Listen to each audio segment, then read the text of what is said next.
welcome back, everybody. Thanks for showing up tonight. Started a little late, no worries there, but we're gonna jump into it here in a minute. I'm with the whole party. Everybody's here tonight. How are you guys all doing?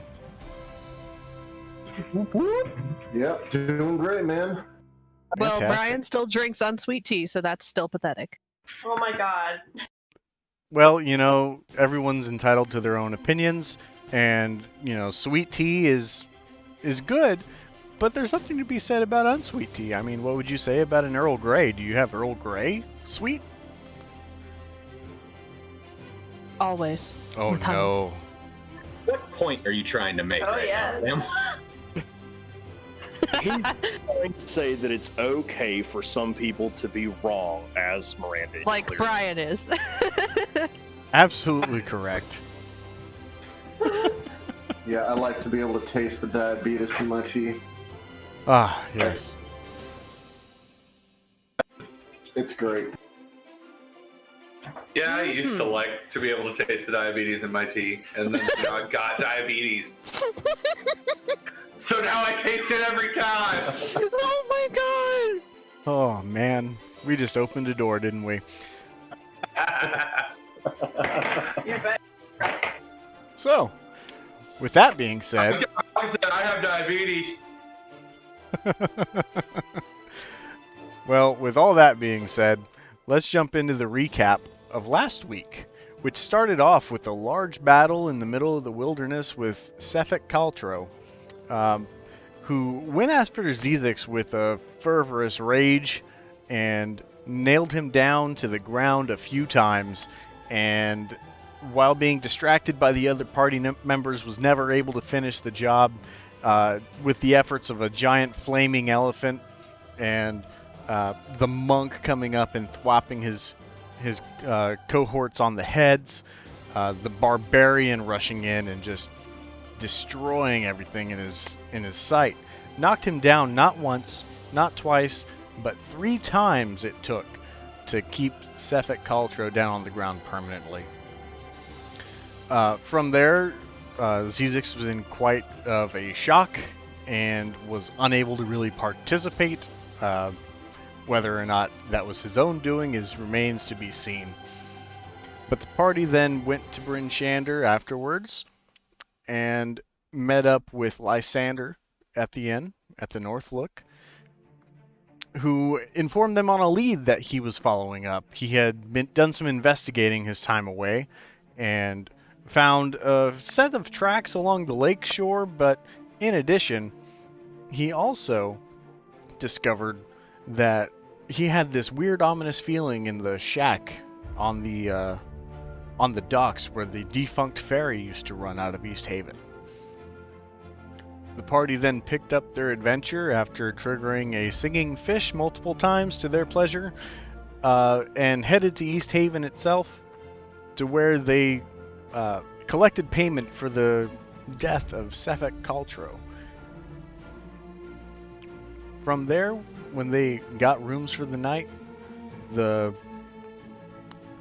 vigilante of the party, Lysander, went out on his own in the middle of the night to stake out that cabin. When he found the cabin, he found menial things, a few bedrolls and a couple of other goods that were just needed to survive, so obviously some people had been staying there. When he reached for the map, it ensued a battle with an individual that was hiding invisibly inside of that small shack, and eventually knocked Lysander down, knocked him out with the fleeting words emanating out of his mouth in very broken common, that remarking on the material that Lysander is made of. So, we will pick up tonight inside the inn the morning after, when the party discovers that Lysander is not currently with them.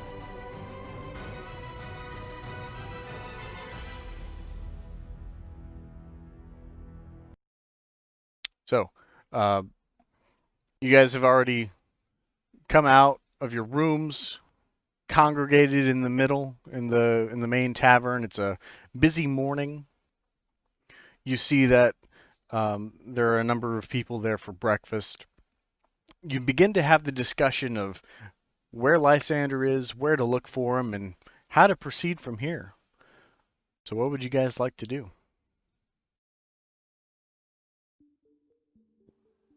Leon Ponte will chime in, and he will say, Zizix, you know him the best. Do you know what he likes to do, where he likes to go? Is there anywhere that you can think of? Well, I mean, he's a monster hunter, so I guess he probably just went off looking for something over throughout the night. But where? I don't really know. So, Vega will chime in and say that he remembered him talking about following up on a lead by the docks the last time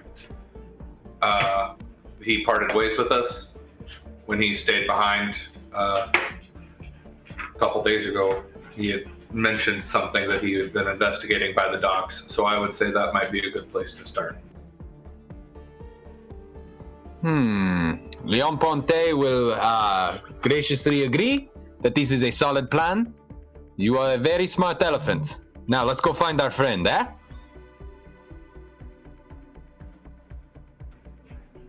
Yeah. Let's do that. Thank you for noticing. That you are an elephant, of course. It's kind of like the first thing everyone notices about you. And you had to ruin it. All right, let's get going, guys. All right. Where are you guys going? I would say we would head in the direction of where did Zizix, where did you say? Or Vega, sorry, where did you say he was going? He had been talking about the docks, was where he was investigating some kind of lead. The docks, then, is where we will be heading. Okay. So, you guys head outside the tavern and you make your way down towards the shoreline.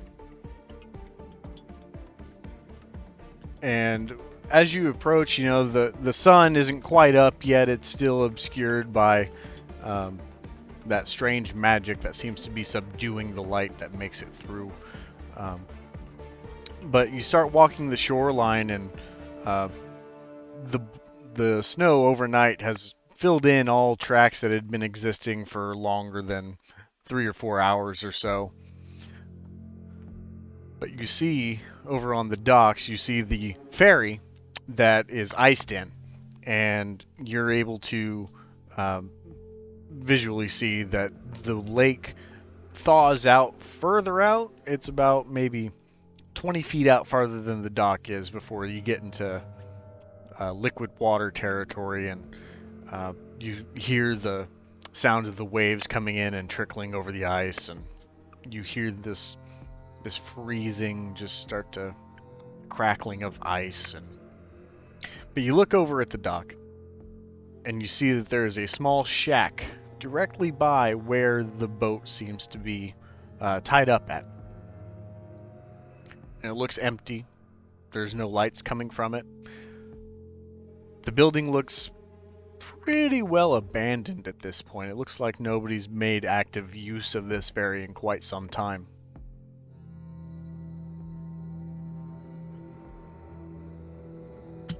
Zizix is gonna look around the area to see if there's any city dwellers in the area. Oh, yeah, absolutely. Go ahead and make a perception.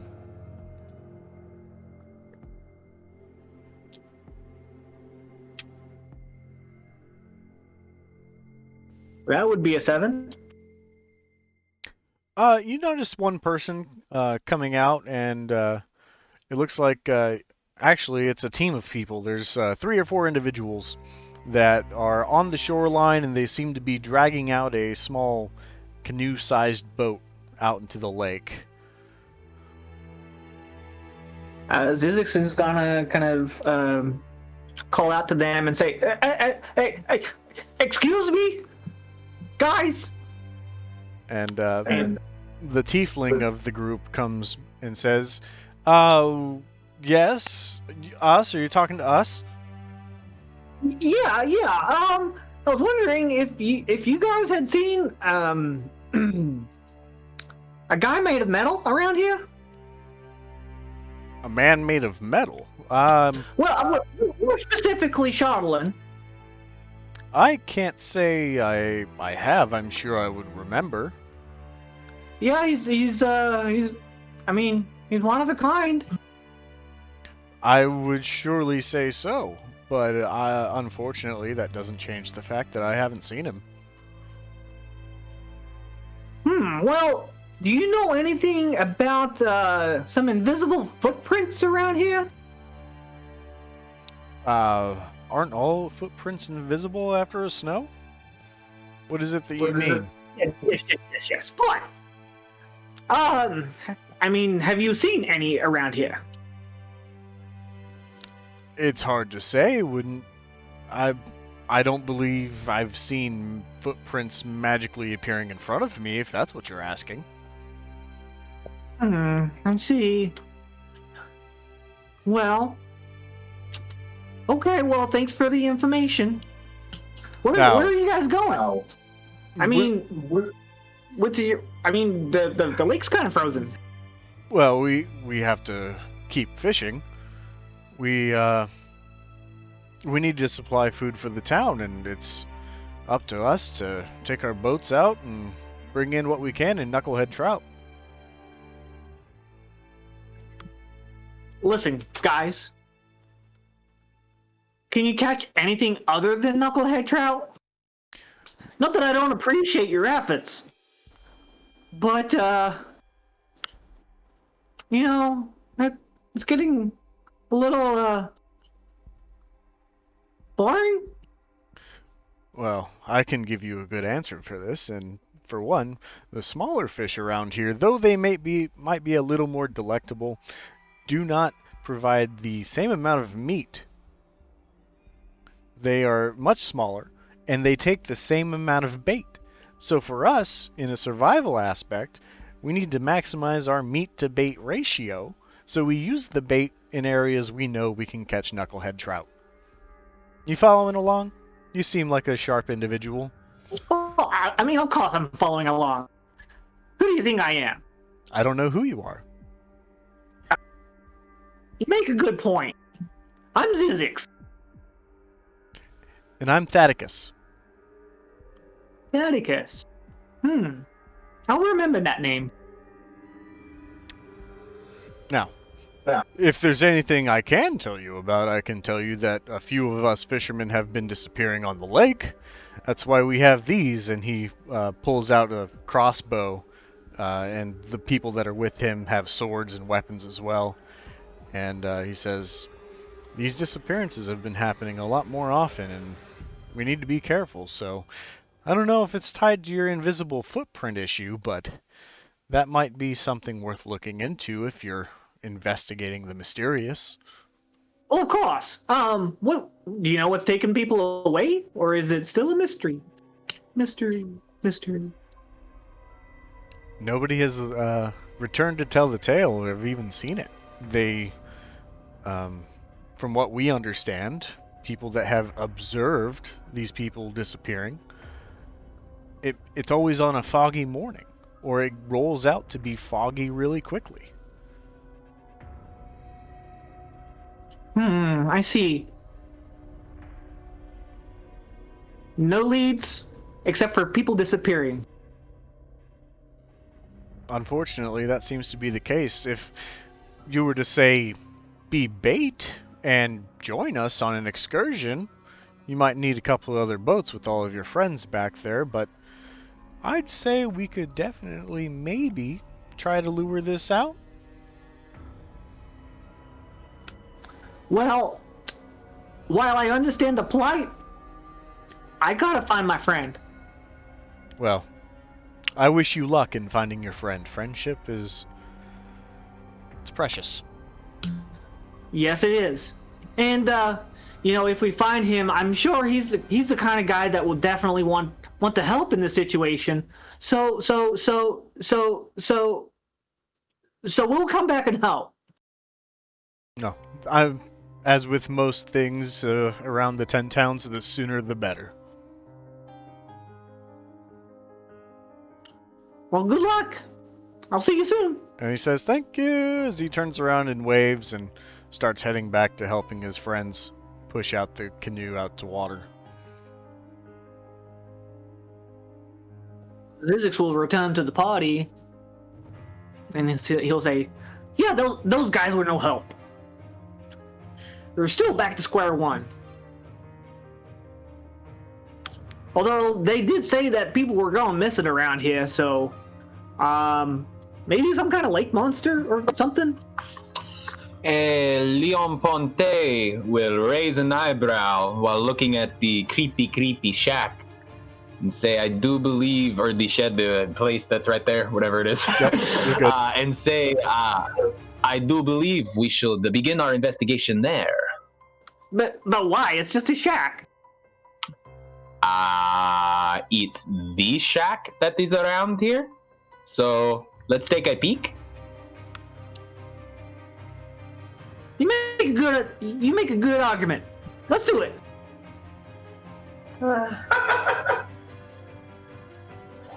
Leon Ponte will signal Carcass to follow him and will begin to walk towards the shack. Okay. So, making your way down the docks. It's very creaky. This dock is, or this little pier, I guess you would call it, is very old. And you guys are able to traverse it just fine. But as you approach the shack, you notice that, it seems completely dead. The door is even cracked ajar, surely by the wind. I would like to creak the door open a bit more ajar to peek my head in. To peek your head in, all right.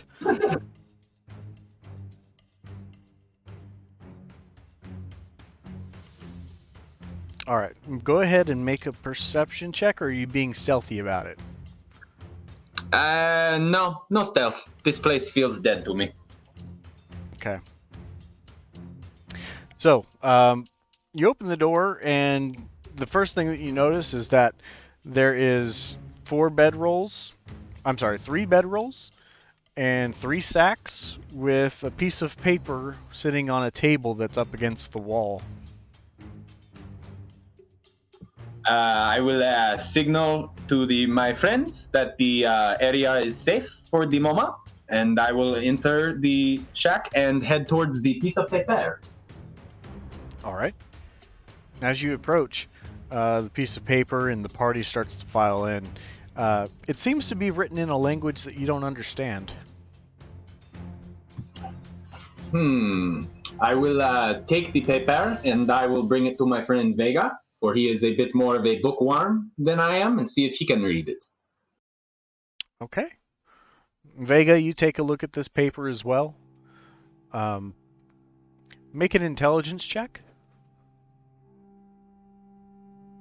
All right, I can do that.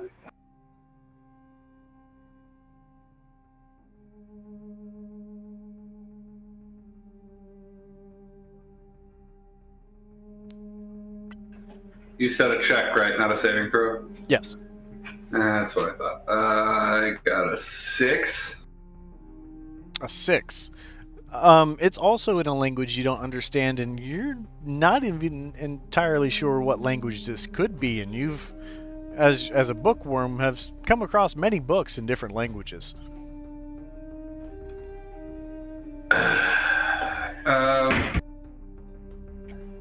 Yeah. I gotta say, I don't know what language this is. Is there anybody else here who might? I'll kind of just hold it up and see if anybody can get a look at it and recognize it. Okay, go ahead and make intelligence checks, everyone who's going to kind of investigate this note.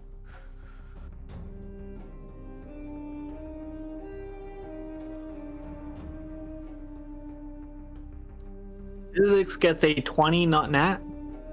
Okay. And then Eclipse, what do you think? I got a 6. All right, Carcass. Oh, Carcass has a 14. All right. What the fuck? Who said that? Carcass can read better than Eclipse. So, And Vega. Combined. Zizix, you take a look at it and you immediately identify it as undercommon. Carcass, you notice it is undercommon as well.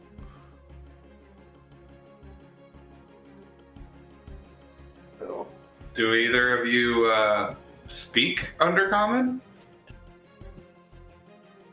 Oh, I will read it, my friend. Okay. Carcass, as you look at this piece of paper, you see that it's written by it's signed by someone named Jur, and the message reads as follows: Comrades, I have taken our prize to our fortress north of Caer Karnik. We will rendezvous with my younger brother, and we will discuss the fate of this prize.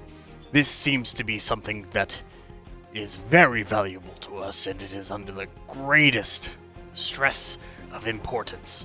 When you return, please take the note with you, but leave no trace.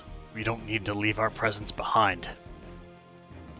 Rendezvous with you in the fortress northwest of Caer Karnik.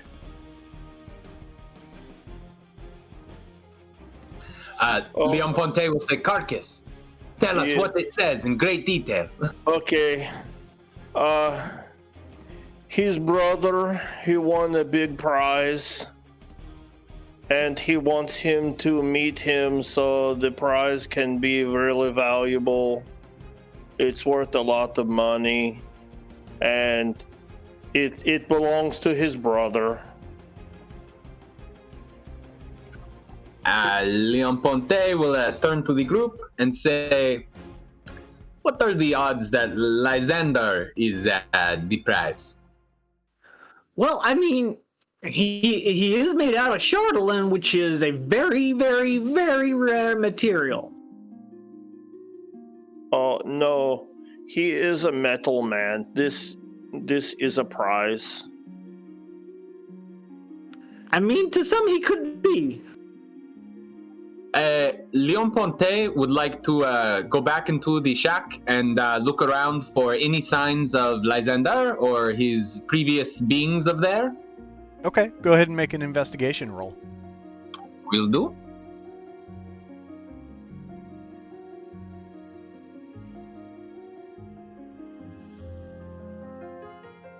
That would be a natural 20. Oh, very nice. So you just go into like Sherlock Holmes mode and you start looking around the room.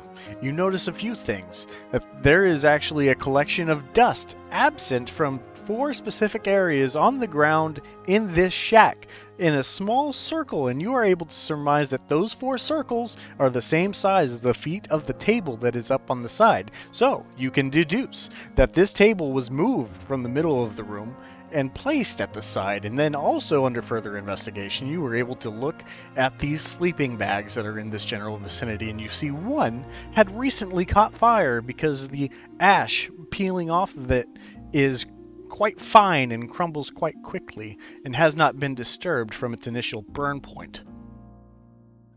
If I wasn't going to get DMCA'd, I would play some music appropriate to you divulging this information.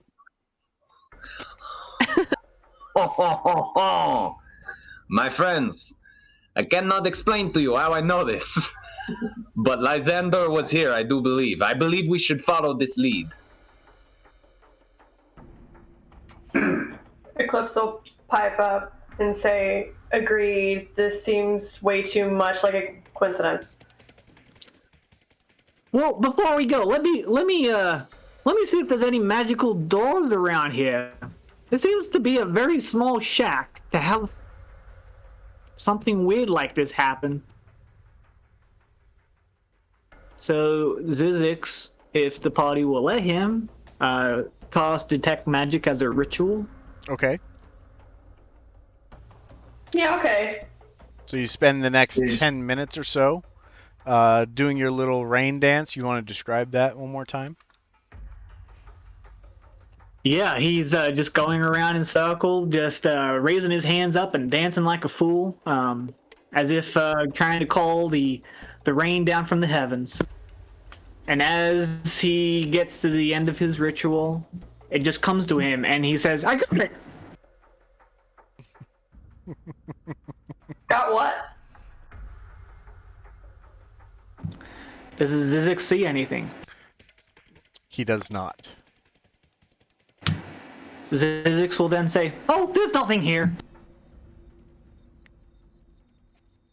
So if Lysander was taken away, it was not by magical means. Which, by deduction, if he went out last night, we should be able to catch up pretty quickly. Well, that's good news. Carcass, had you said where the note said they were going to meet? Oh, I will look again. Hold on. Leon Yes. Ponte will rub his back in support while he tries to read this again. I will read it again and feel awkward while I do it. I'm surprised he hasn't eaten this piece of paper already, considering the first episode.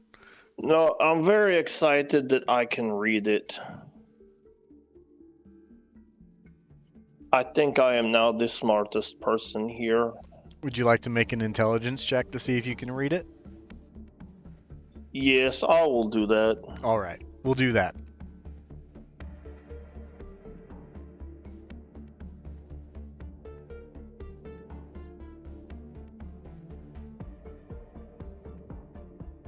That is more on brand for Carcass. That is a 3.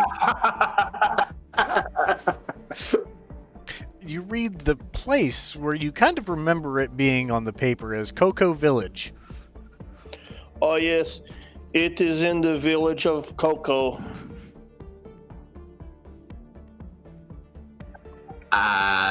Once again, Leon Ponte will turn to his friends and say, "Does anyone understand where the village of the Coco is?"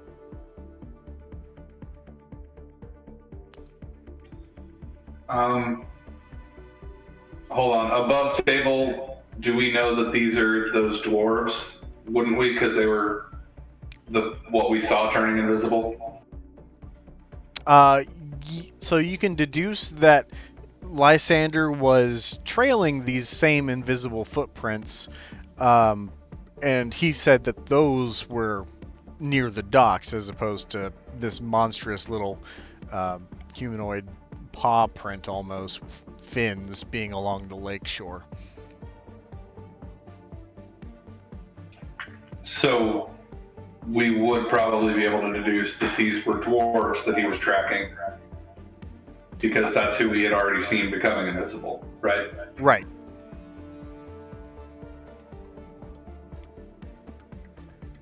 Okay, well, then Vega will say, well, seeing as these were dwarves he was tracking, and we only know of one place that we've seen them, and it's called, what, Kirkonig, right? I'd say there's a pretty good chance that that is Coco Village. Leon Ponte will give Vega a slow clap and say, "Very good for speaking Carcass. I'm very impressed." I did not hear him say Carcass. So should we head that way then? I'd say that's our best lead, or our closest thing to a lead. All right. So, when would you guys like to leave? Immediately, or do you have errands to run beforehand? Leon Ponte will encourage that we leave rather hastily, as Lysander's well-being and general aliveness is a little more important than any errands. All right. Yeah, Zizix is already heading out the door. Okay. So, you guys head out the door. The sun is starting to shine through the mystical aura that is overhead with the daytime sky. It's shining through, and you see dark clouds looming to the east and to the north. As you start to leave town, you notice that a lot of people seem to be traveling the main east way, and it seems to be a particularly busy day, and there's no exact reason why, but that's just the number that I rolled of how populated these roads are right now. So, as you're walking along other people. You're also catching up on conversations along the way that seem to be fairly trivial, but a lot of people just wondering when their next meal is going to come, how work has been slow out of East Haven because of the disappearances in Fishers, and nobody's willing to risk their lives doing that. So, with the roads being super populated right now, I'm not going to require a survival check for navigation because people seem to be self-navigating at this point. But I will take a marching order from you guys.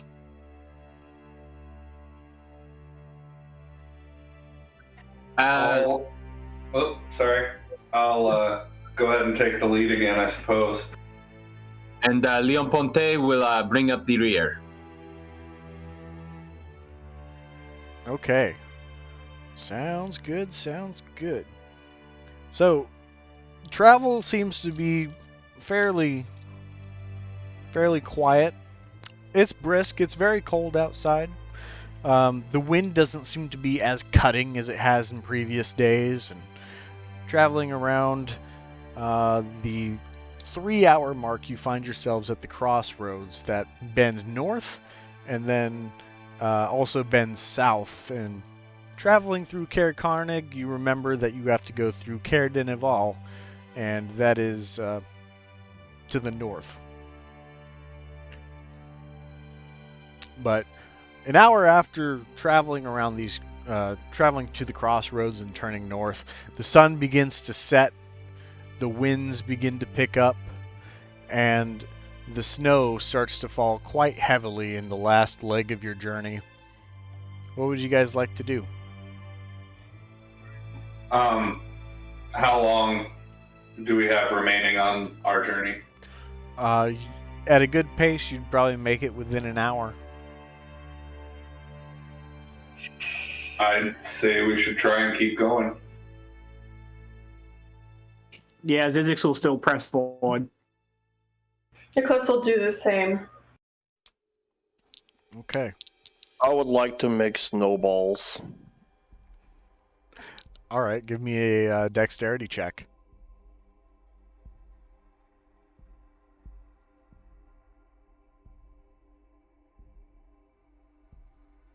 That is a 12. Yeah, you make a good half dozen snowballs. You can hold them all in your hands. Very good. I will hold them all, and as we walk, I will eat them. So Carcass has had his dinner for the day.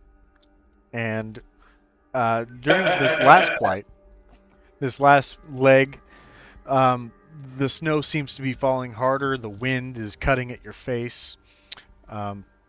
It's quite difficult to make this last leg. But after an hour of this, you find reprieve in approaching Caer Dineval, with the town sitting at the base of a large foothill with the castle resting on top. Where would you guys like to go?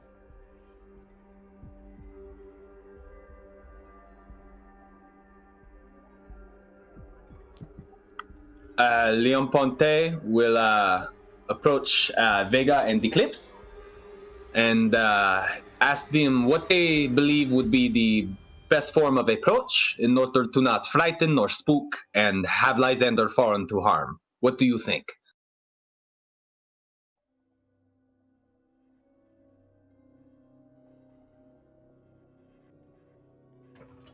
I really don't know. I'd like to suggest sneaking in, but I'm sure as shit not sneaky. I can be pretty sneaky if I need to.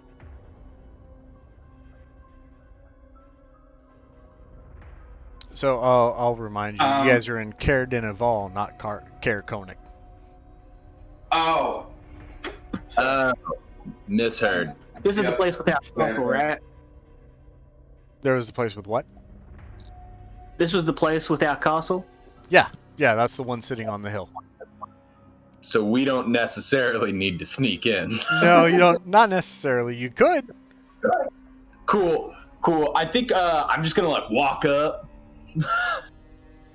Yeah, how far is Caer Koenig from here? Caer Koenig is 2 hours travel.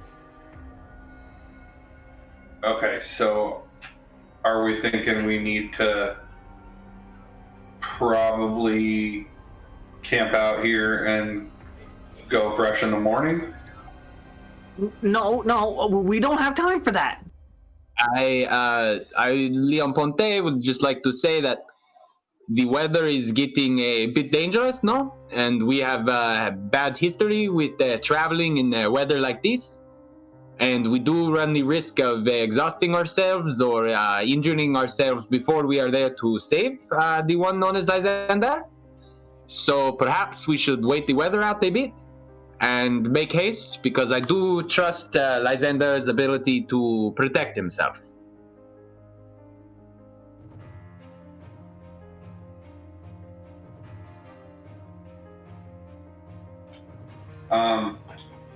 When he finishes saying that, I'm gonna immediately be looking to Z6 to see if he's objecting or not. Zizix is gonna look up at Pointy and say, "Well, he does have some of my gadgets and zinkles, so he may be okay." But you're right. If we're dead, we can't save him. So, may I propose that many of us stay rest while one keeps an eye on the weather, and as soon as it lets up, we awaken and we make haste. No? Yeah, I think that's a good idea. We'll just take shifts watching the weather. I still don't know how to make haste, Pointy. That is okay, my friend. We will show you whenever the weather clears up. No? Oh, okay. I don't cook very often. What? Leon Ponte is going to head into the little castle and make his way that way. All right. As you guys head up this upward climb, which is also the name of the tavern you pass by, make a perception check, Zizix.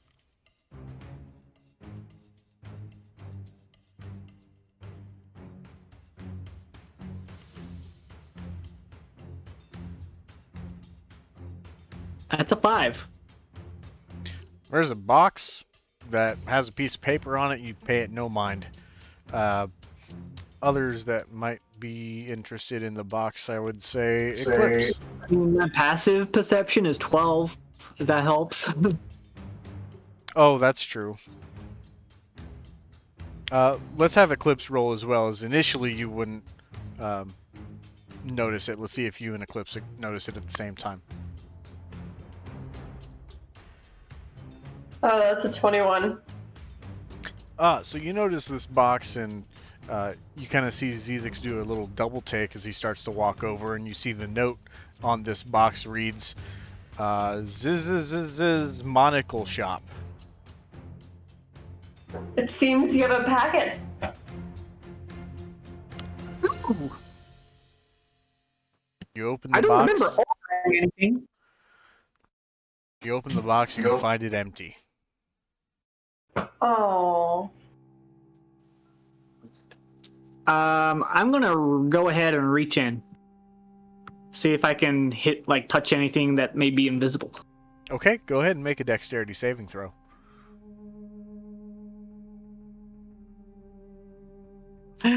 That's a nat 20. That's great because there's nothing in the box. Screw you, Sam. Wasting that 20 like that. I kind of feel bad that it was a nat 20. I was hoping it was going to be bad. Can I keep that one in the hole? Nope. Eclipse is gonna pat his shoulder and say, maybe they just sent you a box. So, as Leoponte approaches the door, you find that it is open. You are greeted by two of the guards. I'm sorry. Of course, the cat would be excited about a box. I was laughing about that too. Oh man, that's good. Can I have the box? Fit in it? Yeah, Can I roll to fit? yeah, you will just fit.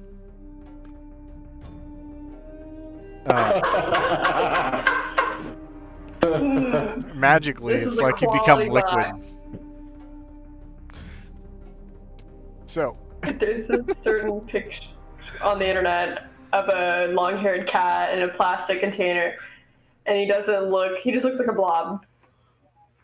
That's me.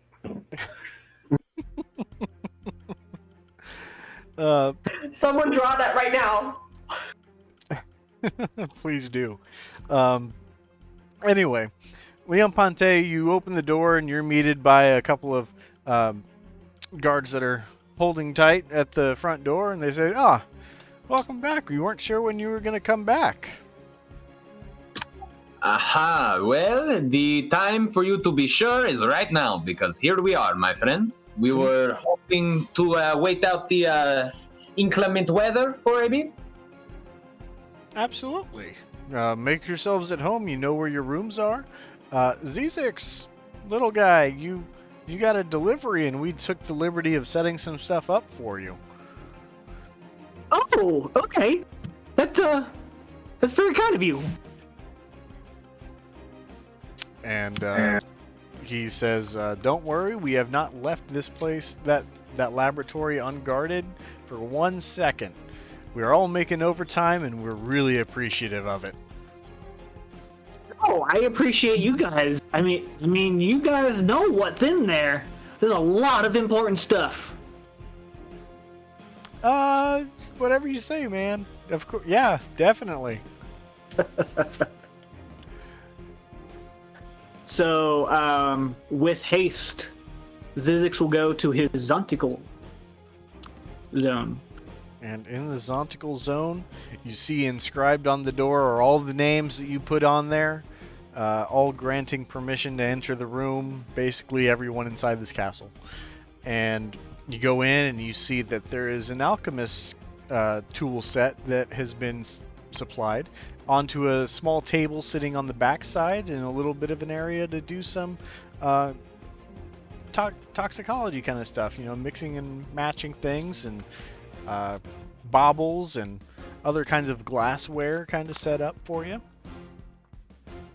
And he's just gonna squeal with excitement.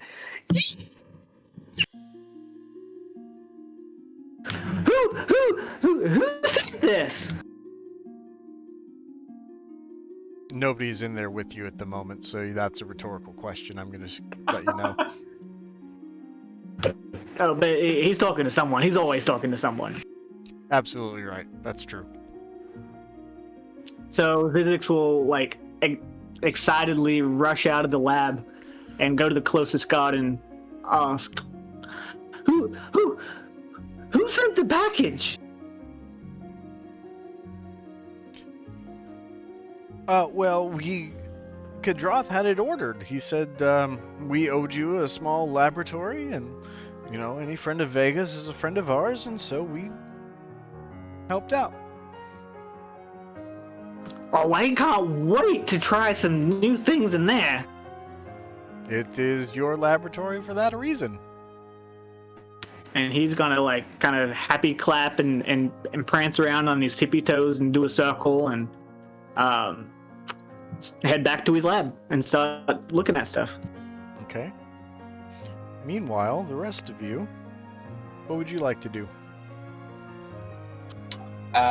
Leon Ponte would like to ask his friends exactly who would like to take the first watch and wait. I suppose we could actually just have the guards wake us up if the weather breaks, no? Yeah, I'd say that's a good call. Then Leon Ponte will make that request to the nearest guard, and then we'll head off to get some sleep. Easy enough. They will abide. And what of Vega and Eclipse? Are you guys also retiring to your rooms? Yeah, I'd say sleep would be good, so we can quickly leave as soon as the weather breaks. All right. Is there anything you would like to do in your rooms before taking the time to rest?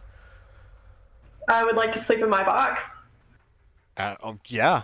There's a third bed now. Sick. Now you just need a hat. Can someone knit me a hat? I don't know if I can knit. Please. I assume knitting would require dexterity, which I absolutely do not have. It doesn't have to be a nice hat.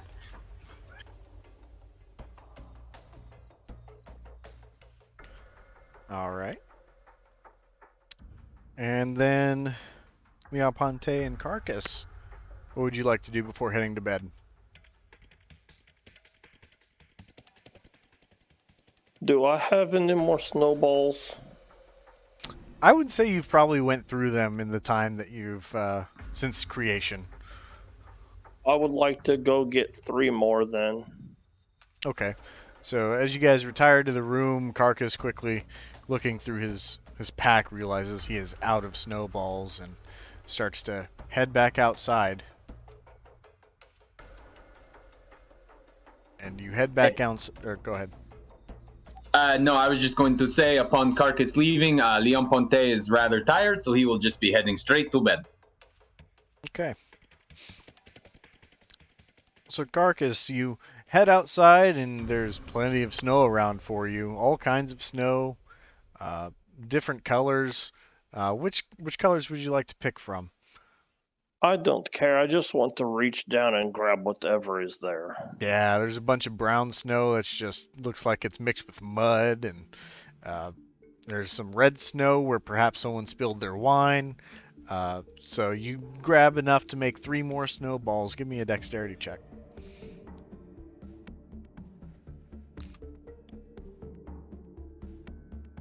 That is an 18. Yeah, you do a great job, and these are even bigger snowballs than the ones you made earlier. I will take them to Pointy and I's room, and I will put one of them in bed with him to help let him save it for the morning. Okay, very good. Ew.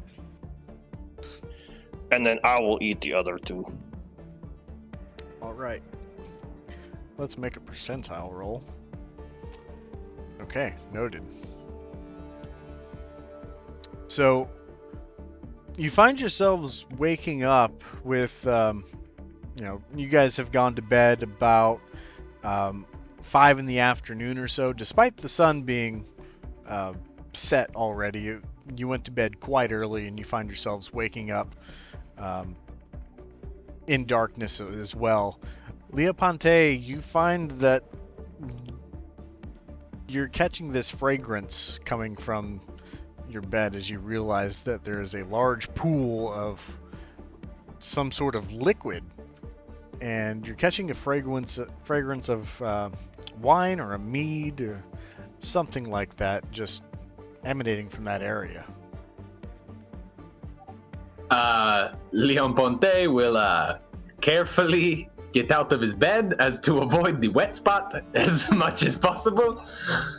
And he will just kind of sort of not think about it too much further than that because he simply does not want to know. Very well. Are you waking Carcass up? Oh yeah, I'm gonna wake up Carcass. And I'm not going to bring it up, but I'm gonna wake him up by kicking his bed somewhat hard. Alright. Let's make a strength check on that. Okay.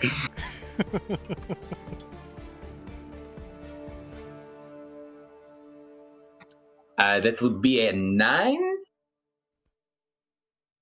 So Carcass, you feel a slight rumble with your your passive perception. Excuse me.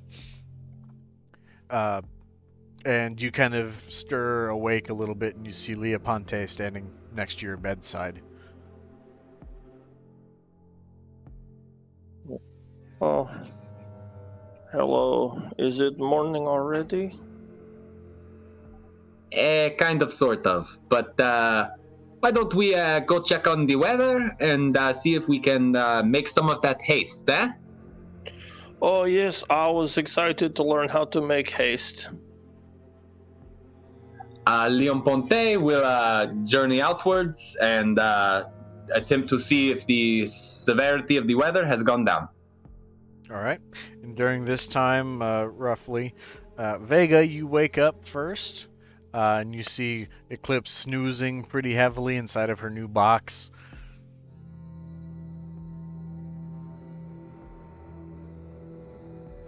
All right. I'll walk over to the box and kind of gently try and wake her up. Maybe scratch behind her ear. Okay. Eclipse, you feel this, and that stirs you awake as it's direct contact. Hello. That feels nice. You wanna maybe go see if the weather's let up at all? Yeah, we should probably do that. Alright.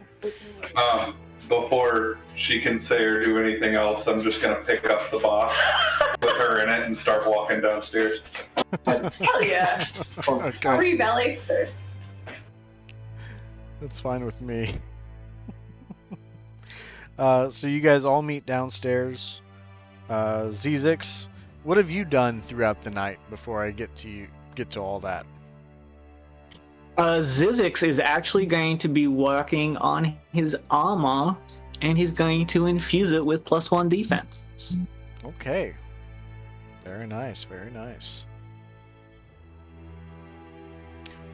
Did you sleep at all, or did you work through the night? Oh, he worked through the night. Alright. So, about the time that you start to hear people traversing across the hallway downstairs, you might peek your head out and you see the rest of your party is heading downstairs.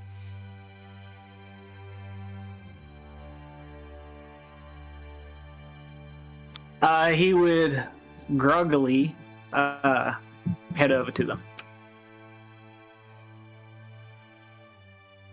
Alright, and you guys see very groggy Zizix making his approach. As he walks up, I'm gonna look at him and say, you get any sleep there, bud? Oh, there's no time for sleep. Well, there was. That's why we all got some, but I guess there's not anymore, so... Well, What's for you? I mean, I gotta work, you know? This bad boy now has, is able to give it some more armor, so I won't die as quickly. Seems to be everything's trying to kill me, so I need to, take care of number one over here. Yeah, I suppose that's important, but just make sure you get your sleep when you can. Okay, bud? Man, I went on a 103-hour bender. I think I could make one night. Fair enough. Eclipse is gonna look up from her box and say, "You should try getting a box. They're pretty cool, man."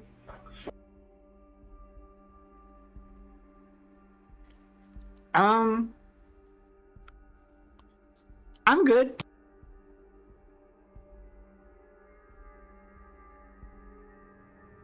All right. And as you guys are having this discussion downstairs, one of the guards approaches you and he says, "Well, I'm glad you're awake, but unfortunately, it seems like the weather is still a little frightful. But if you want to wait it out further, the fire is so delightful." Delightful, yeah. Do it! Okay.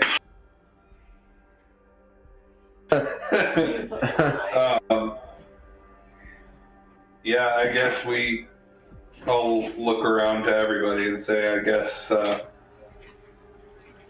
we may as well keep waiting it out a little longer.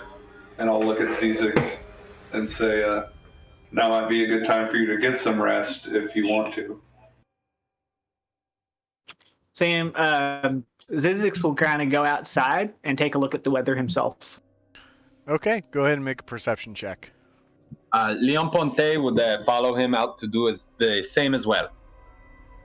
All right. Anybody else coming with? Nah, I was going to take the guard's word for it. All right. Zizix with a 22. Yeah, it looks pretty heavy. It's about you see the mounds of snow starting to pile up. It's about 1.5 feet, 2 foot of snow just on the pathway. So it's really been letting down since you guys have retired for the night.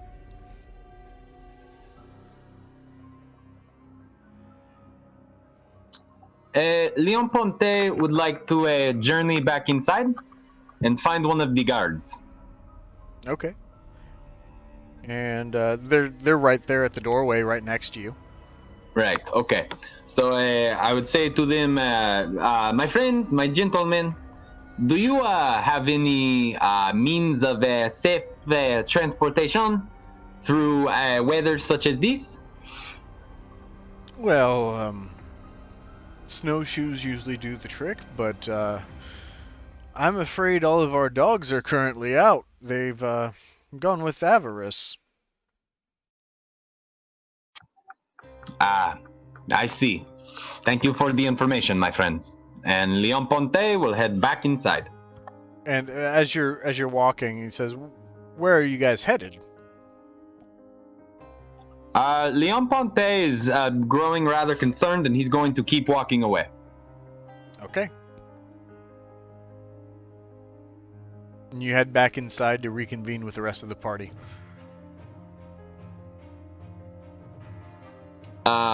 Do I see Vega or Eclipse right Yes. away, perchance? Yes. Okay. I will approach them and say, my friends, I am beginning to grow a bit worried about our time frame in regards to saving Lysander's life. You know, a few hours was one thing to rest, but an entire night and hope that this breaks, he could be just a pile of screws and gears by the time we reach him, no? I mean, I'd very much like to hope not, but I understand your concern. I'm just trying to think of how we can safely travel through this. But I mean, also, we have to hope that if we're not able to safely travel through this, then whoever we're after might not have been able to either. So their time frame might have also been delayed. That is a fair point, my friend. Zizix is going to walk up at this point and say, yes, it may have slowed them down too, but now that means that we have time to catch up. We don't know how long they had of a head start. And if that place is only 2 hours away, I think we're good.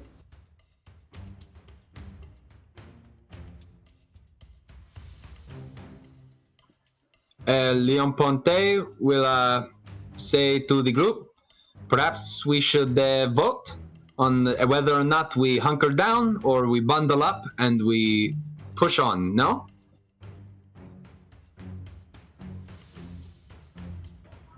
Yeah, I suppose so.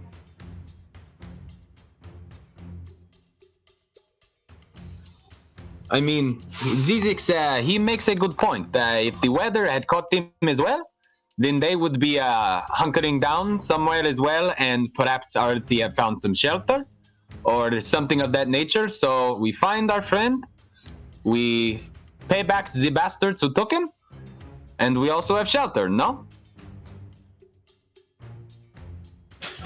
Yeah, maybe. I'm just not sure. Eclipse, what do you think? I think with the amount of tents we have and the party itself, it would be a gamble to move on at this point. Fair. So, who is for going and who is for staying? I will go. Yeah, you know what? Let's roll those dice. Let's go. A Carcass, your opinion matters just as much. What say you? Well, I don't have any dice to roll. But if you say I should go, then I guess I will go with you. Then Leon Ponte will go to a guard and ask if they can supply us with any additional coats or wraps, anything to help keep us a bit warmer out there in the harsh weather of the winter. So they kind of look you up and down and they say, well, I don't think that any more coats are going to be more than what you are able to don at this point, because your heavy winter clothing, it quite literally is like it bundles you in quite sufficiently for even this kind of weather. The only mode that they could help you with would be to provide you snowshoes, but I believe all of you have a pair of snowshoes. I believe we do as well. Then, my friends, should we make haste? Yes, you are going to teach us all how to make haste this morning. Leon Ponte is going to just lean to Vega or Eclipse, whoever's near him, and whisper, man, he's going to be so mad when he figures out that is just running. And Zizix is gonna go up to Carcass and whisper, "This is how you do it." And he's gonna take off out of the room. I'm going to look very excited, and I'm going to take off after him. Alright, so Zizix and Carcass both storm out of the room, burst through the front door and into the deep snow on the porch. Out of concern for Zizix's safety, Leon Ponte will dart out of the room directly after Carcass now. Alright. And what of Vega and Eclipse? Eclipse is gonna roll her eyes and stand up out of her box and run after them. Leaving your box? I can't take it in the snow. It'll get wet. Completely correct. The guard starts to go directly to the box as you leave the room, and he's going to put it next to the fire. He thinks he has an idea.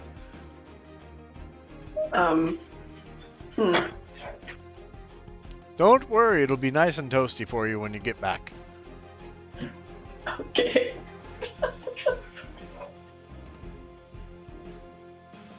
Vega is running along too. Okay. Oops. Alright.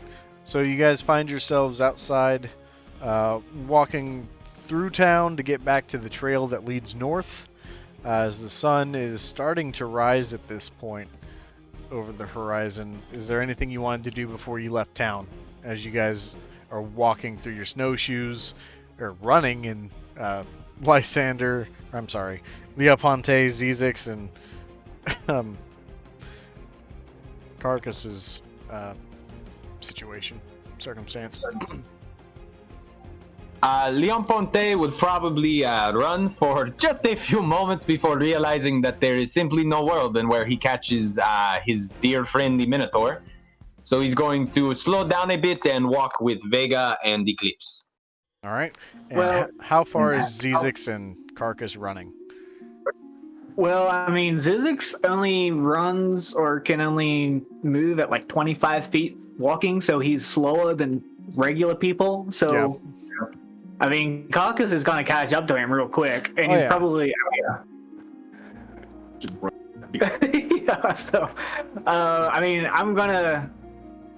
Being that I'm not exactly physically fit, he will probably get to the edge of town and have to take a breath. Okay. Carcass, how far are you running? I will run until I do not notice him running with me anymore. What's your passive perception? It is a 7. Okay. Let's see. Give me, Zizix, an athletics check.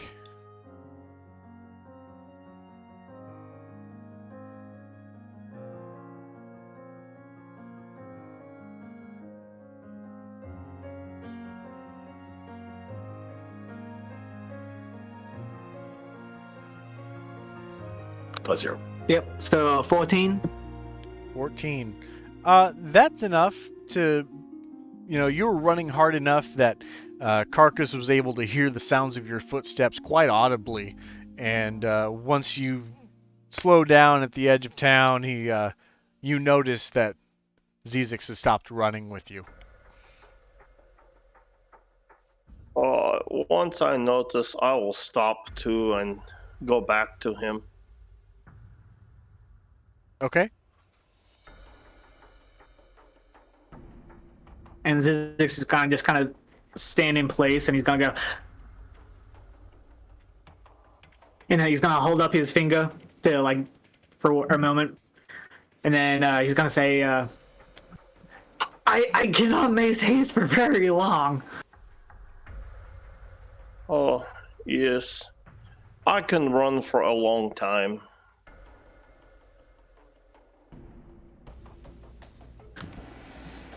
Well, the other...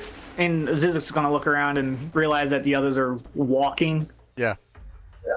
And say, well, maybe we should make less haste and not lose the rest of the party. Pointy is always telling me we should make haste. So we should make as much as we can. Well, do you want to convince the rest of the guys to speed it up? Okay, I will look back and see if I can see them. And as soon as I start to see someone, I will yell to them, "Everyone, make the haste!" And you're able to shout at the top of your lungs, "Everyone, make haste!" And the rest of you also hear this, so what is your immediate response? Leon Ponte will immediately recognize the voice and begin to jog in that direction. Eclipse will follow. Vega?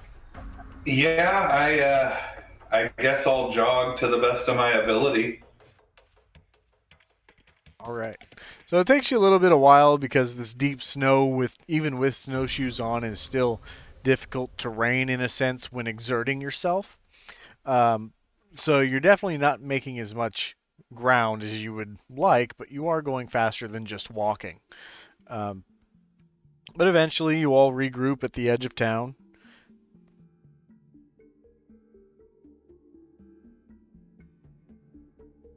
And now everyone is caught up with Carcass.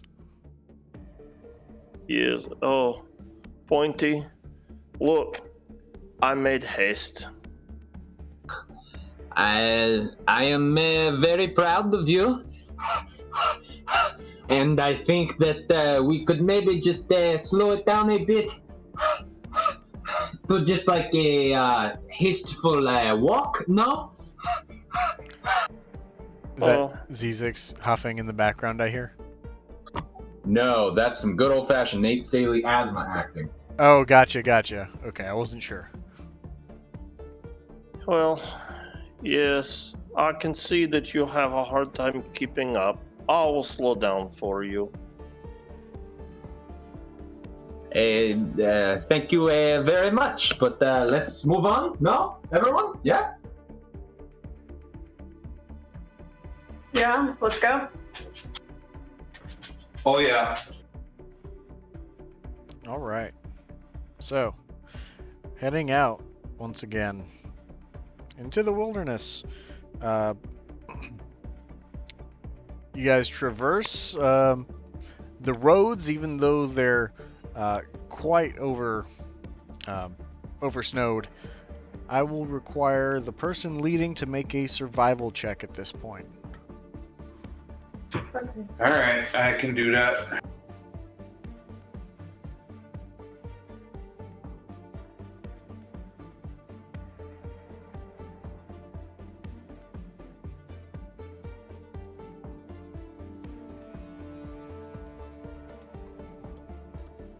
That'd be a 14.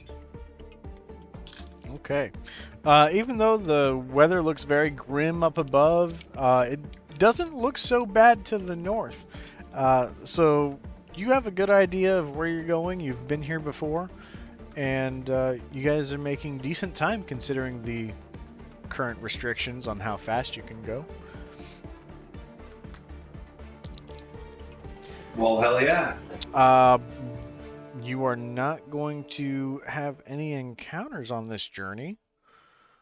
And the snow starts to thin out considerably as you get closer to Karakonik.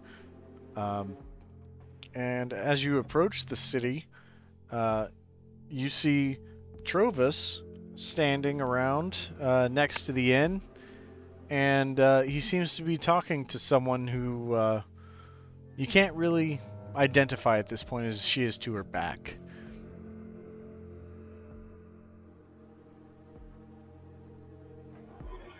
All right, well, I will look to the party and say, let's go see about talking to Trovis, yeah?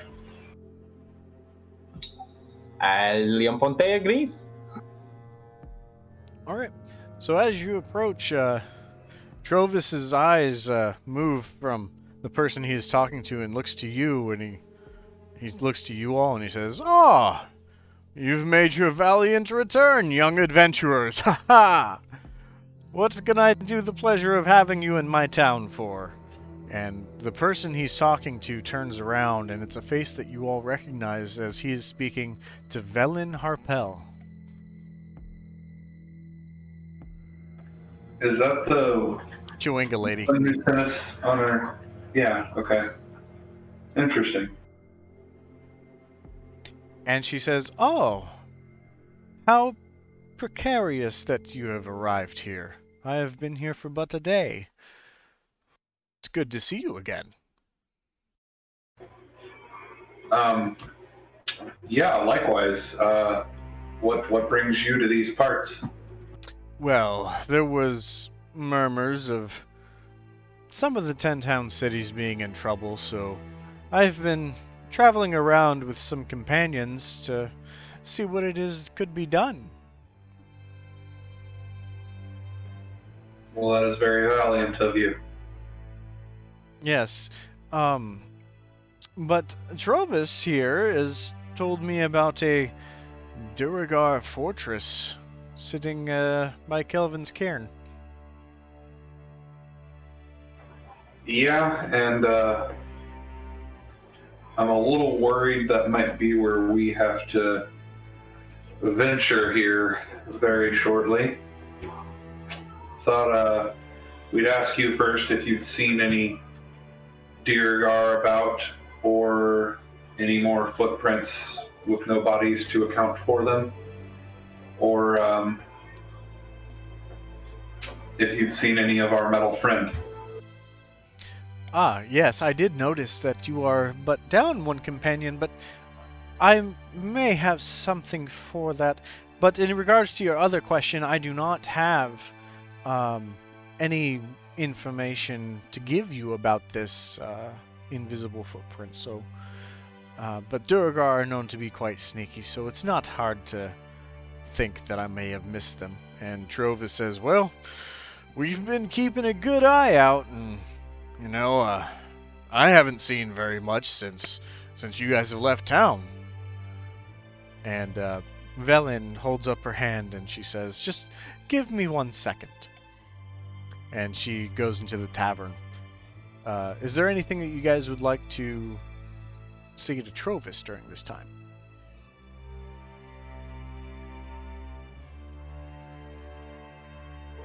Hold on 1 second. I'm gonna look into something that I wrote down. Zizix is gonna go up to Caucus and see if he still has that letter. Oh, yes, I still have the letter, but it is mine.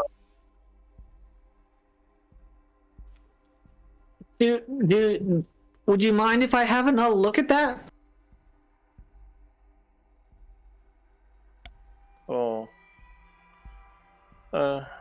I mean, the letter is mine now. I'm sorry.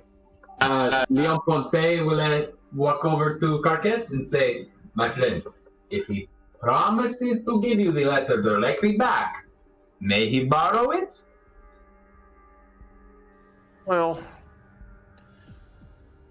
okay, he can borrow. Thank you. I am your friend, remember? Oh, you are my friend. We made haste together. Leon Ponte will, as Carcass hands Zizix the letter, Leon Ponte will slide Zizix a meat hunk to give Carcass when he returns the letter. All right. So Zizix is gonna try and read the letter again. Okay. Do you speak or read Undercommon? I do not. So you're not able to decipher what this says at a glance.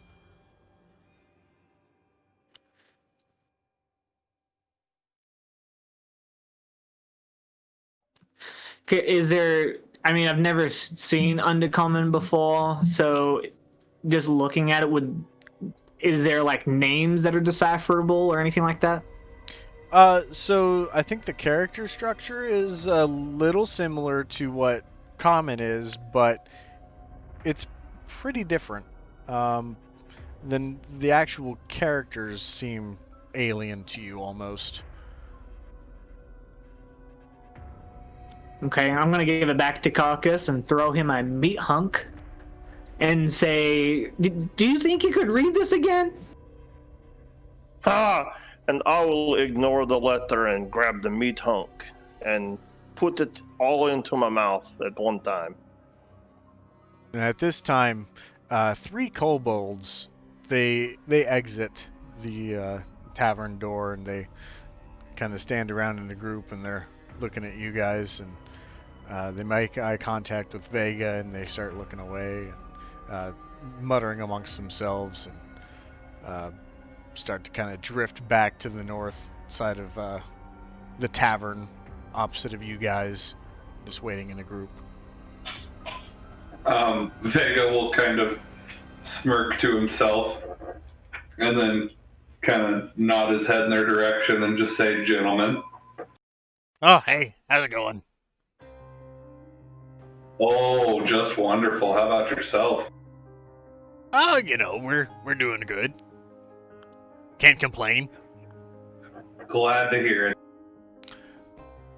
And oh, go ahead. Sorry, above table, Sam, is this a place where Leon Ponte's criminal contact feature would have any grounds? Would I know anyone in this town who's a little bit dicey? This far remote, I would say no. Or at least the ones that you know that frequent this town are currently in different locations at this point. Okay, that's okay. I just want to check. But shortly after that exchange with the kobolds, Velen Harpel returns from the tavern, and she overheard that and says, "Ah, I see you've met my 3 kobolds. They assist me in my endeavors. They're quite useful when the time is right." And just to clarify, those were the 3 kobolds from the trench coat? Yep. Okay. I'll say, oh, those are your kobolds, are they? Yes, I see that you've recognized them. I sent them out to here to try to bribe you, the Chewinga, to see what exactly your morals entailed of. Ah. So that was just a test. And That not was. a bunch of dickish kobolds. That's good to know, actually. They are quite dickish, but not towards me, which is important. But may I have the pleasure of introducing my newest member of my little troop? You have heard of the famous paladin warrior Adrian Renault and his sons, yes? Well, may I introduce to you Adriana Bridget Cordelia Renaud, the only daughter of Adrian Renaud. It's just Andy, actually. She says, as she kind of acknowledges the group with a deep nod. Leon Ponte will take a step forward and politely give a little bow and say, "It is an absolute honor and pleasure to meet you. I am Leon Ponte de Mois, and this is Carcass." Hello. It's nice to Carcass meet you both. Me. Hi, Carcass. Andy, and she'll extend her hand to him. I will put my head down to look right in her eyes, and then get a big smile and put my hand out and say, "Oh, I'm so glad to meet you, and..." You too. She'll shake his hand heartily, and then offer to Leon Ponte. And Zizix is going to move his monocle over his eye and go straight up to Andy and start inspecting her armor, her weapons, all that kind of stuff. Okay. And as you're doing that, Velen speaks up and says, "Yes, she is quite new to adventuring, but she's going to be the most competent paladin you have ever seen. Trust me on that." I'm a cleric. A cleric from a family of paladins. Ah. Yeah. Yeah. Yeah. Cleric. And she kind of looks around as if to find something else to grasp on for a subject, and that's when she spots the Zizix inspecting her armor, and she says, "Oh, hi. I'm Andy," and she'll hold out her hand to him. He'll kind of just keep like making circles around her and just muttering, "Interesting. Gathering." While he's doing that and kind of ignoring her trying to greet him, I'm gonna walk up and say, "Oh, don't mind him. He doesn't bother too much with social niceties, but you get used to him. I'm Vega. Nice to meet you." Vega, nice to meet you as well, and she'll offer her hand to him. Now, while you are getting acquainted, I think this might be a suitable party to maybe keep your word with Trovis and take care of those Duergar that seem to be held in that cavern that they've created.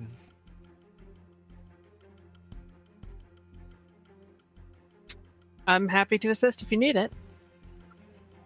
Leon Ponte will chime in just ever so briefly and say we will be more than happy to explore that journey, but as of now, we need to go save our friend, like immediately.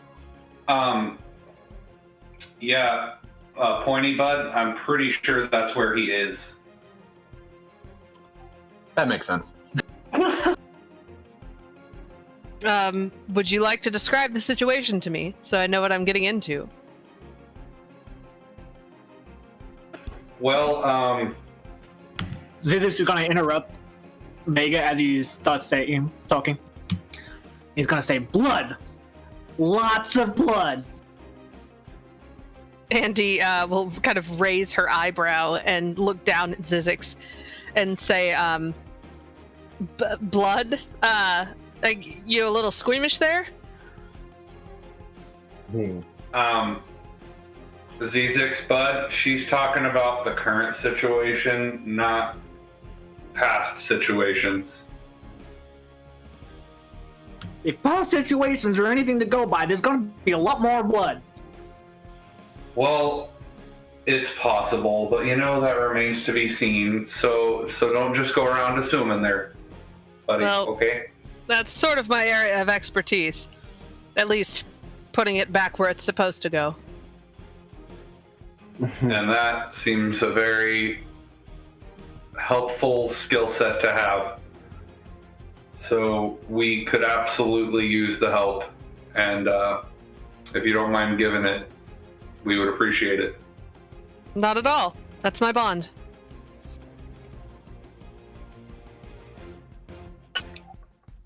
Zizix is going to look back up at Carcass and say, Carcass, make haste! Okay. And I will give a big smile to my new friend and then I will run as fast as I can.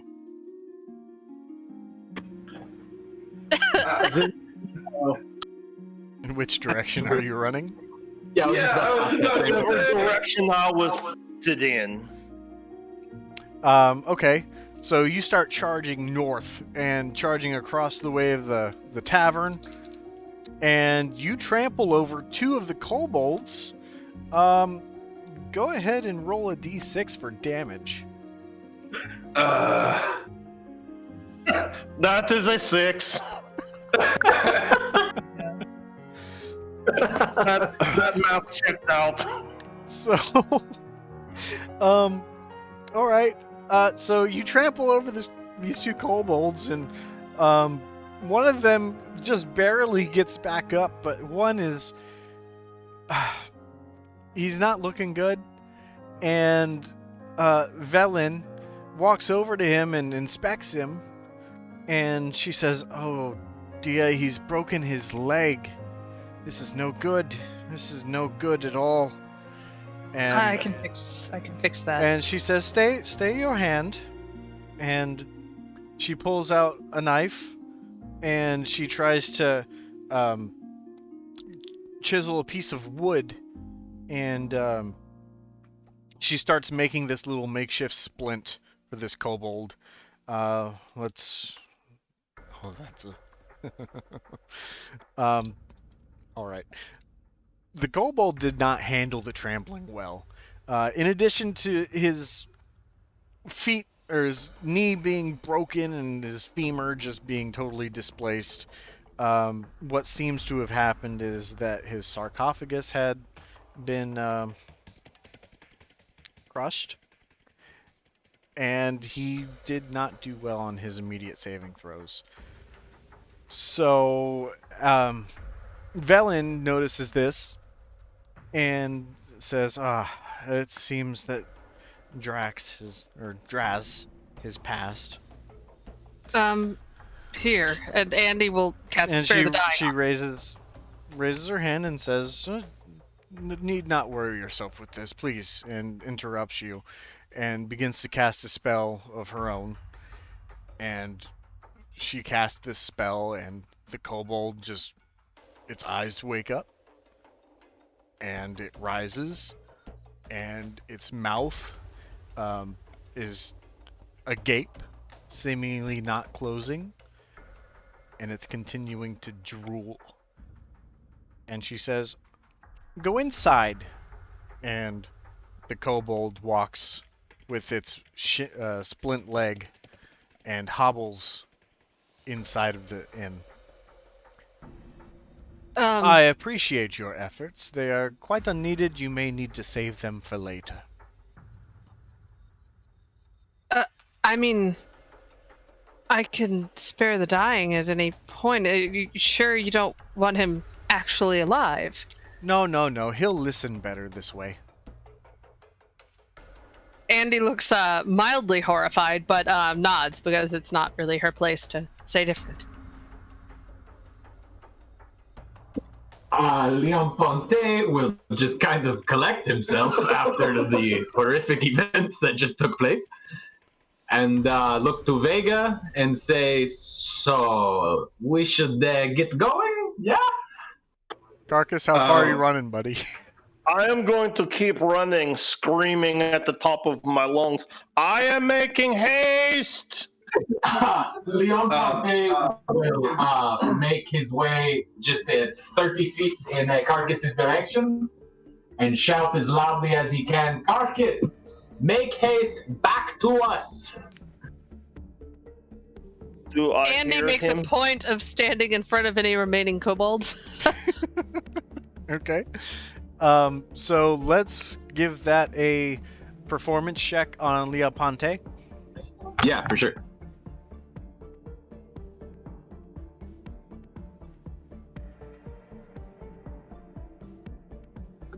That would be a 21. Oh yeah, Carcass, you can hear your friend's voice like it was right next to you. Okay, then I will run just a little bit further and then start to swing around in a big half circle Oh yeah. to start coming back. Leon Ponte is going to stand directly where he is and just put a hand directly in front of him and await the absolute hulking amount of muscle that is about to run right at them and pray to God that he stops. Okay, Andy prepares spare the dying. before before he gets to us, which direction are we needing to travel in to get to the fortress? So you remember you had to travel west from town. Okay.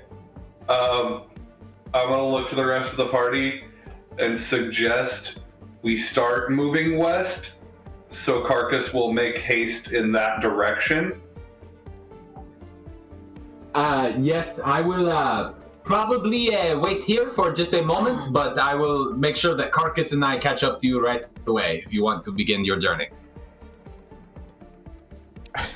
I'm kind of imagining the party taking off, and then Lea Ponte acting like a third base coach in baseball, just waving him on to turn home. That is exactly what I'm waiting to do. Andy is going to remain right where she is and say, I'll remain in case anyone's in need of healing. And Yeah, that's fair. the kobolds look to you, and then they look back at Carcass rounding the corner and heading home. It's like, we gotta get inside!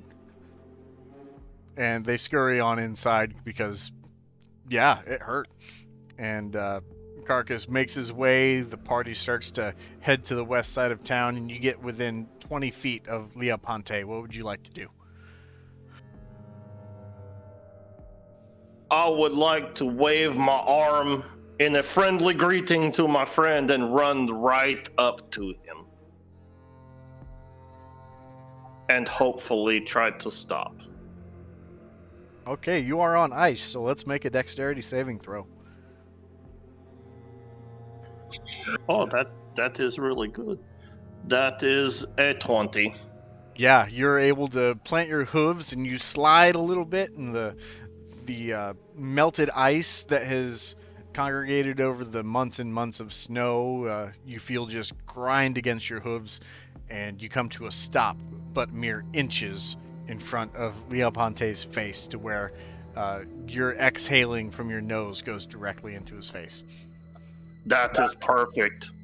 I will stop there and breathe twice on him heavily and say, Pointy, the haste that way is very bumpy.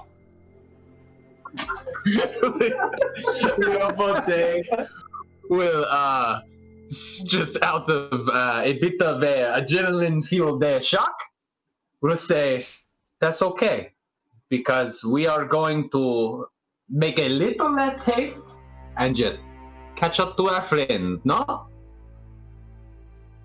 Andy will turn towards the rest of the group and start walking that way and offhandedly say to Carcass, "You make excellent haste." Oh, thank you. I like your words very much. I am Carcass. She nods and says, "Andy, nice to meet you." Yes, it is. It is all me saying thank you for meeting me too. And She'll kind of smile like she's doing her best not to start laughing, glance at Leon Ponte, and then start walking towards the rest of the group. And Leon Ponte will follow and encouraging Carcass to walk alongside him. okay, I will walk with you. All right. Reconvening with the rest of the party, you guys find yourselves on the west reaches of town with Andy in tow. So, I would like to have, I guess Vega's leading the way again. So Vega, you will make a survival check.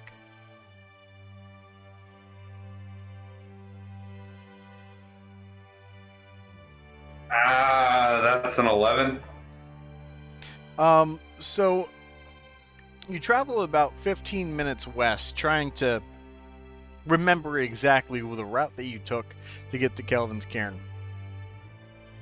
And you notice out in the track, out in the snow, you see a large indentation of what looks to be sled tracks, followed by huge footprints.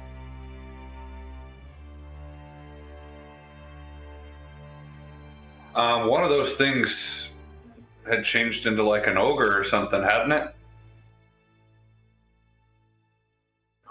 I'll say to the party.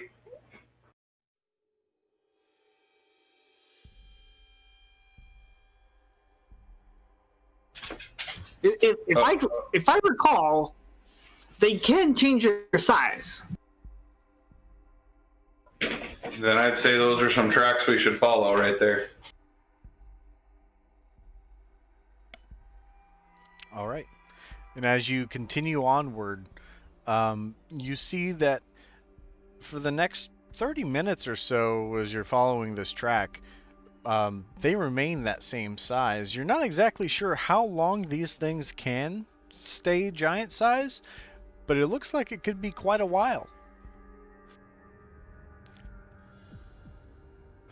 Well, that's good. That's happy news. So, I think let's see, you're leading the way. You had a 12. I think you guys make that journey within another half hour, and you see this large fortress that is embedded into the mountain. You see it, and as you start to approach, you see a blocky stronghold bereft of warmth or charm just out of the hillside in a rough crescent shape, with the only part of its construction visible. Only part of its construction is visible. The rest seems to be buried into the stone. A large double door of stone serves as the main entrance. The terrain leading to it is a gentle upward sloping plain covered with fresh snow. You see the tracks leading up to the main door. A stream used to flow out of the bared culvert northeast of the main entrance, but the waterway has frozen. 2 other barred openings can be seen along the northern wall. Anyone positioned behind these openings would have an unobstructed view of the hillside. Closer to you, separated from the stronghold, you see a snow-covered stone bunker perforated with arrow slits. So this is off to your right, and it looks to be maybe a 30-foot bunker that's just perched up there. The tracks don't lead that direction. The tracks lead directly to the main door. And these are things we can all see, correct? Yes. Andy's going to immediately point out the arrow slits and say, we're going to need to watch for fire from there.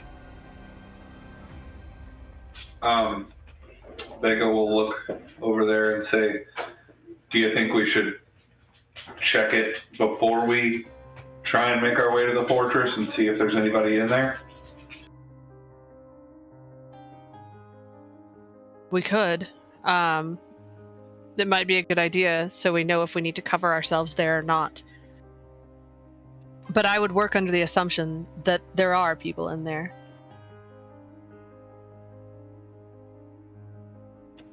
All right, well, I would say this might be a good situation for some sneaking to happen, but I'm not too great at that. So if anybody wants to take it upon themselves to get sneaky, I can either wait back here and be backup, or I can, I don't know, turn into a fucking spider and come on your shoulder. Leon Ponte will turn to his friend Eclipse and say, do you feel like being sneaky?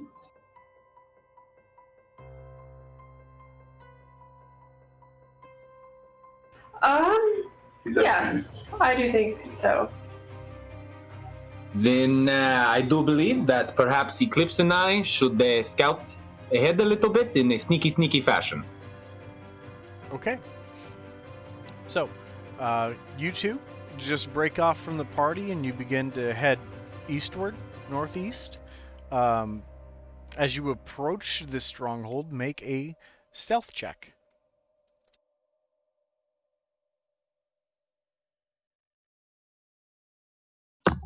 That would be a 22. Very nice. And Eclipse? 13. Very good, considering that usually in these stealth situations it is a group stealth, so it averages out.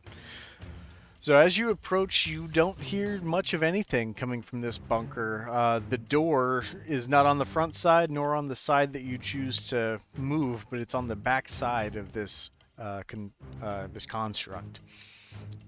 And you find the stone door ahead of you, and you've not heard a thing, and you haven't seen anything either.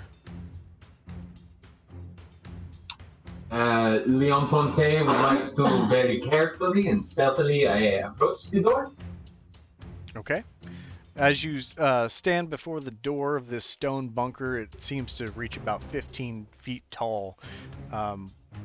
One thing you're going to notice is that the only thing that wasn't made out of this solid cut of stone is the door itself. It seems to be all one piece of rock. So what would you like to do? I would like to very carefully just check to see if the door is unlocked. It is unlocked. Then be very carefully, I will let go, and I will say to Eclipse that we should return to our friends and allow them to know that there is the door up here and we can get in. And she will agree with that. And upon that, I will ask Eclipse to go and do that, and I will fall back just a bit and continue to keep an eye on the area and the door to make sure we don't miss anything while she goes in and retrieves them. Okay.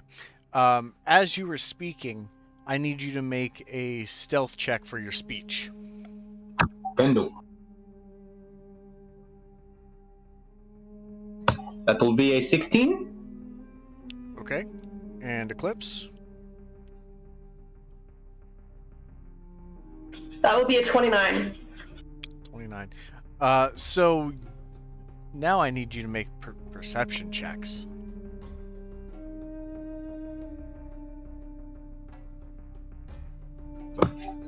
That will be a 7.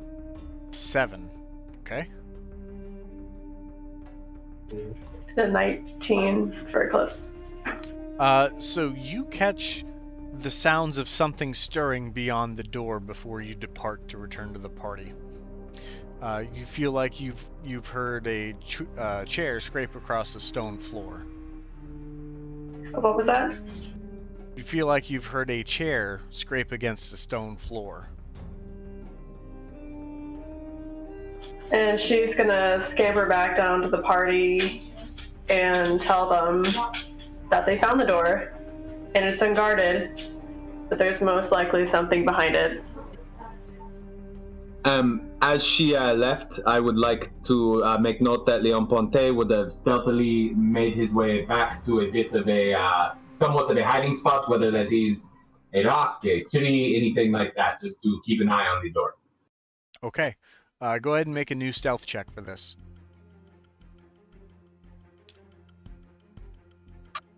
That's gonna be a 7. All right. So, as you make your way further back and you try to nestle in between some rocks to just kind of give yourself a little bit of cover, you see movement up on the very top of this stone bunker, and you see eyes peering out of the arrow slits, and they're looking directly at you as a crossbow is fired in your direction. Leon Ponte, is it fired in my direction like it's hitting me, it's trying to hit me, or is it just like a warning shot? It's trying to hit you. So that's going to be an 18 against your AC. Yeah, it hit me. That's only going to be 6 points of damage. And then at this point, we will roll initiative, and the party will be 2 rounds back with their distance, as Eclipse was able to inform them and they're on their way. So this would be actually a good time to take our break and come back to some combat. Drunk of the Dead is a discussion-themed podcast where me, Nate Staley, and my co-host Sean Parker, we pick a horror film, we pick a guest, we watch it separately, but we drink together, and we review the film. We cover genres, directors, independent films, more popular mainstream ones you've heard of too, but coming up soon we have a lot of ones that are a little more under the ground, a little more have to search for it kind of horror movies, the ones that mean a lot to us that maybe not everyone's heard about. So if you're interested in that, or if you're interested in going back and listening to some of our classics, you can. We are on Spotify, we are on iHeart, we are on Spreaker, and pretty much anywhere you find your podcast. We also have merchandise available at teespring.com/drunkofthedead. You can get hoodies, you can get t-shirts, you can get masks, you can get bags. Honestly, if you like our logo, you can get whatever you want on pretty much anything. So yeah, download Drunk of the Dead sometime, and if you enjoy it, subscribe. If not, that's okay. I don't need validation. I just need friends. And see, that's what happens when we give Nate 30 seconds. It turns into a minute 30. That was not. And off he goes. All right. Andy, what is your initiative? Mine is 18. 18. Carcass. 23. 23. Eclipse. 12. Zizix. 14. Leon Ponte.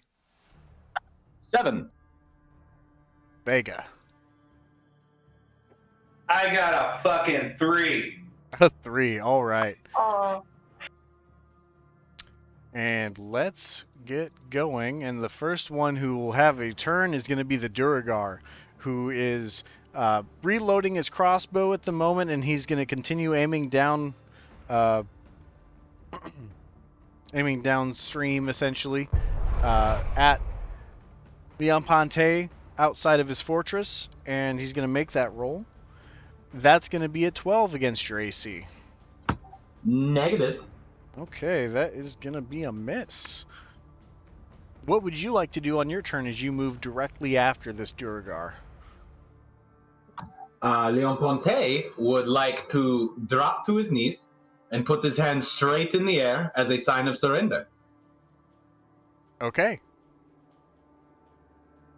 Are you deceiving him, or are you persuading him? I am persuading. I am genuinely surrendering. Okay. Go ahead and roll a persuasion.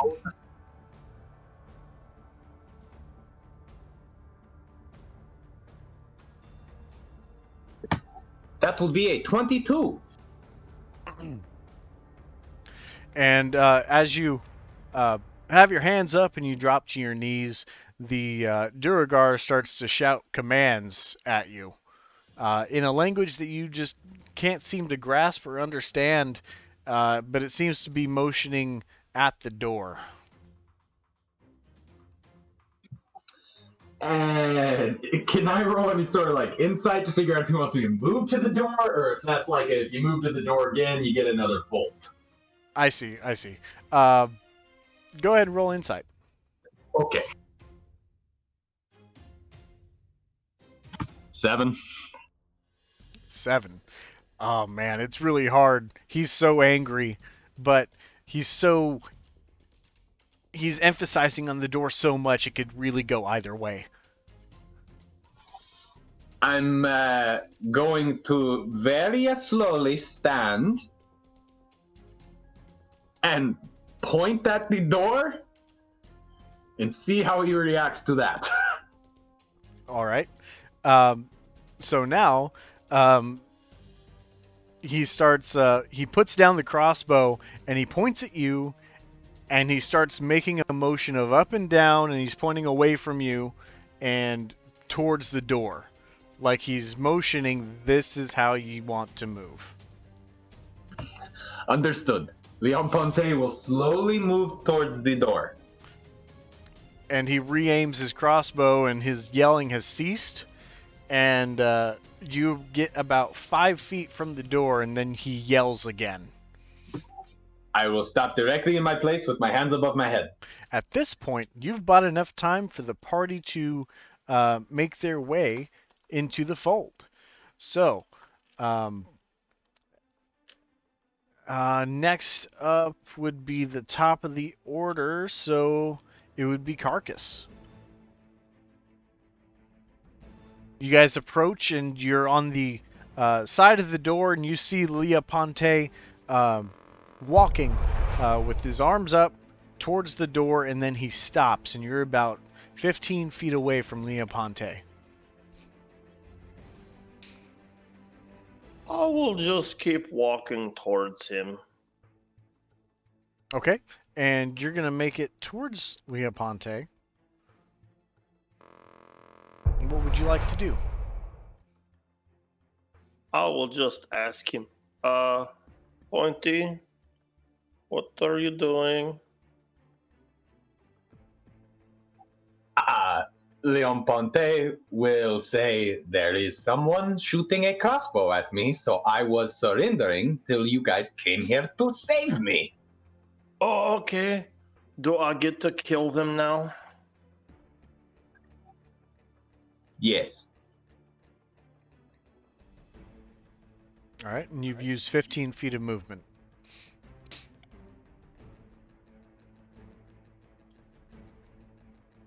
So the door is how far away from me? About 10 feet. I would like to go to the door. Okay. And I will try and open it. Go ahead and make a strength check.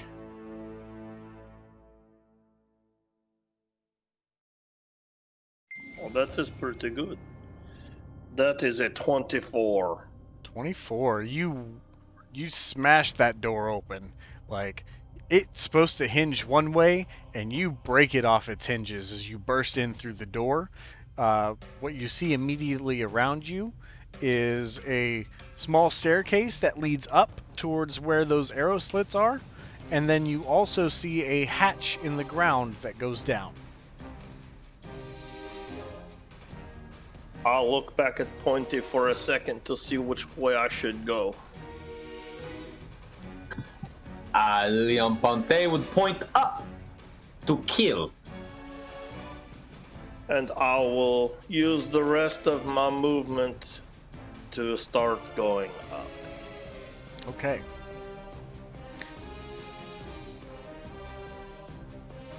Alright, so next on initiative is going to be Andy, who is also about 15 feet away from Leon Ponte. All right, Andy is going to use her movement to get to Leon Ponte, and she is going to stop right there in front of him with her shield, so that he can't get hit again. Okay. And they, so we're going up then. Go ahead, I'll come last. And Leon Ponte will wait for his turn to move. All right, very good. Next up is Zizix. You're about 20 feet away. Can I see the Durga? Not on this side of the building, but once you get closer to Leon Ponte, you will be able to. I'll walk up and stand behind Andy. Okay. And hold my action. If a Durga, attacks one of our party members, I will use my firebolt against that. Okay, very good. Next up is Eclipse, who is also about 20 feet away.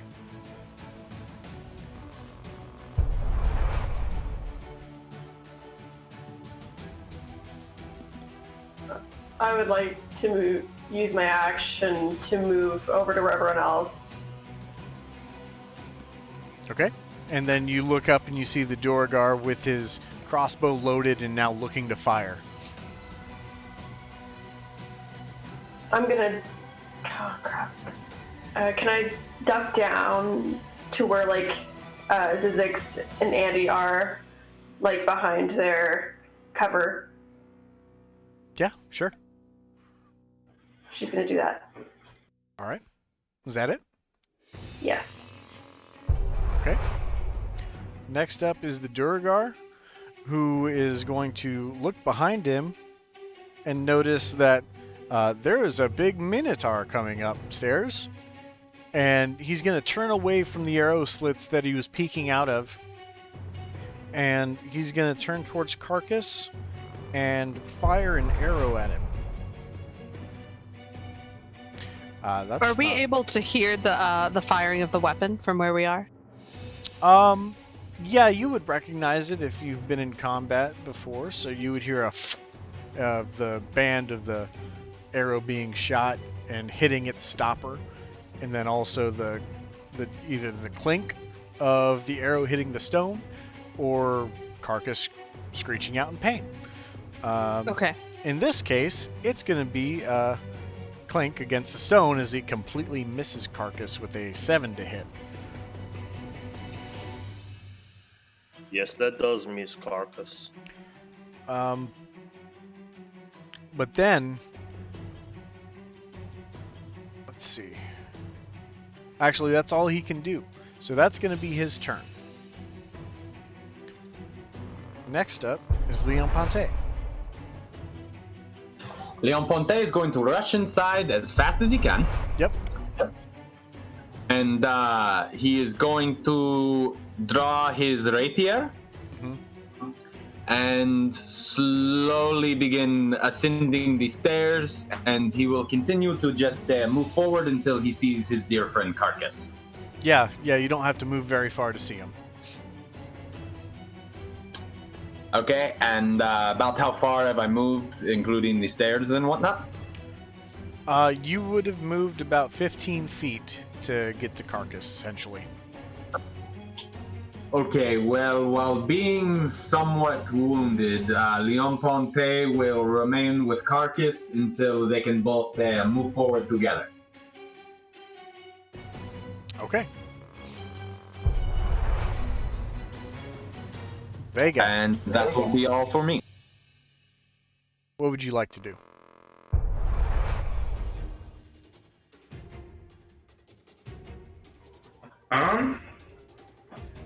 I'm looking here at... Sorry, I haven't looked a whole lot into wild shape and what I can become, but I'm looking at becoming a swarm of rats. and crawling through the slit. So the problem with crawling through the slit is it's up on the second level, and you would have to climb the wall. Ah, that makes sense. Okay, then. Yeah, I'm not gonna waste a wild shape on that. Then that would be stupid. All right, then I'm just gonna make my way as far up the stairs as I can towards them. All right, very good. Would you be using your action to dash?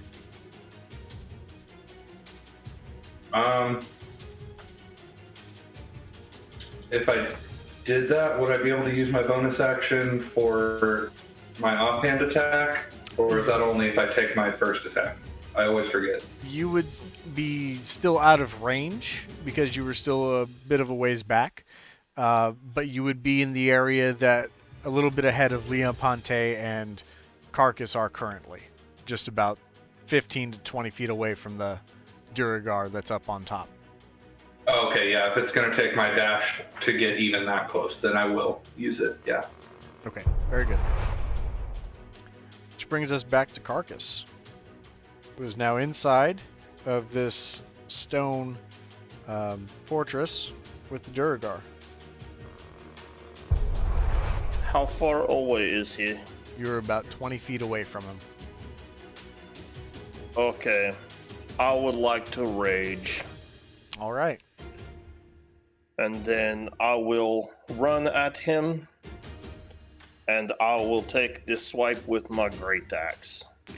All right, go ahead and roll your attack. That is an 18 to hit. And that will hit. Is 16 points of slashing damage. Okay, very good. Would you like to do anything else? No, I've used everything I have. Okay, so you come charging in a furious rage, and you swing your great axe across the chest of this Duragar, landing heavily. And he steps back slightly, trying to lessen the blow, but he caught a lot of that axe. Next turn, it's going to be Andy, who is still outside. I'm going to nod at Leon Ponte as he passes me, and then kind of look back and realize that two other people are behind me, rather than running in and say, "We've got to go in and help the others." And she'll start after Leon Ponte and Carcass. And since she heard the arrow being fired inside, she knows that he's not going to be firing towards the outside at this point. So how many feet of movement am I from Carcass at the moment? So going up the stairs and then back across the room, you're looking at about 40 feet of movement. Okay, I'll move the 30 feet of movement. And how badly wounded does Leon Ponte look? He looks like he got hit pretty good. Then she will, as she moves past him, she'll place a hand on his shoulder and say, "Today is not your day," and heal him with a Cure Wounds spell. Okay. That will be a D8 plus 4. Go ahead and roll that healing. That's 8, so 12 healing. Very nice. Got it. Zizix, who is still outside. Seeing that everyone's walking up the stairs, I'm gonna keep an eye on the whatever else is inside that's not up the stairs. If that makes sense. Like, Yeah. actually, the room. Yeah, sure. So you enter the room, and as opposed to going up the stairs with everyone else, you stay on the base floor, and you see the large hatch sort of in the middle of the room. You take a glance around, and there looks to be basic resources like rations and a little bit of a few chests that seem to be opened and full of linens and the like. Maybe one or two weapon racks catch your eye on the opposite side of the room.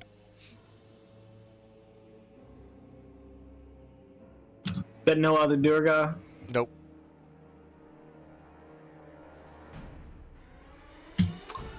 I would just kind of hold my ground for now, and if I see any others like running towards me or towards us, I will open fire with my firebolt. Okay, very good. Next up is going to be Eclipse of the Moon, who is still outside. Would that also be 40 feet of movement for me? Yeah. Yeah, you were standing behind Andy, so it'd be around there. I would like to take the 30 feet just to stop next to Andy and LePonte. Okay. Anything else? From that point, where is the Duragar from me? It is about 20 feet ahead of you. She's gonna hold right there. Okay. So now, back to the furious battle between Duragar and Carcass. The Duragar is going to use its invisibility and turn invisible.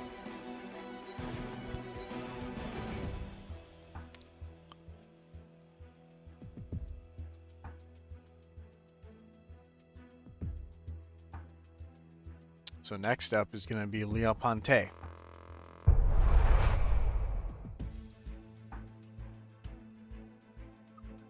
You say I was up, yes? Yes. Okay, Leon Ponte, how can you still see, where's Carcass in reference to me? He is ahead 15 feet and to the right 5. Okay. Leon Ponte will run up to meet with Carcass. Okay. And was he currently engaged in combat or no? Yeah, he just took a swing with the great axe, and then just before you started moving, he disappeared. Right. I will say to my friend Carcass, I will say, what's going on? What are you doing? I think I may have killed him. Well, that is fantastic. Let's keep moving then.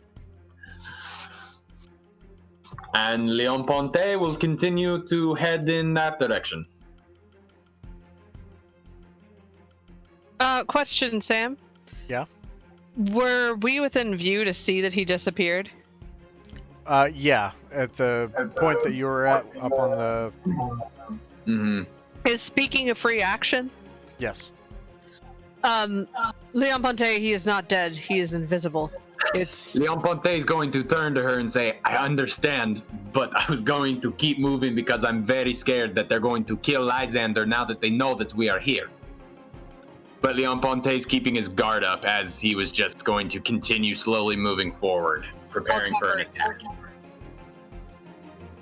Okay. Next up will be Vega.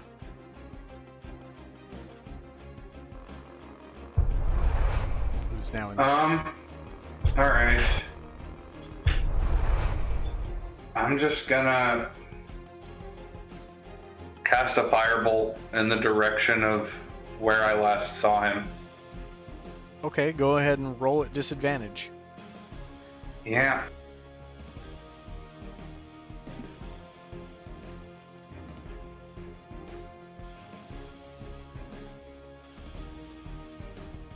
It had to be disadvantage. That's a 16 though still. A 16 just hits. Hell yes. Nice. As you're able to guess where exactly he was, and though he wasn't exactly where you guessed, he was much closer to the staircase than what you had expected. So, go ahead and roll damage. Hell yeah. The other one was a nat 20 for the record. Oh, unfortunate. Yeah, I thought so.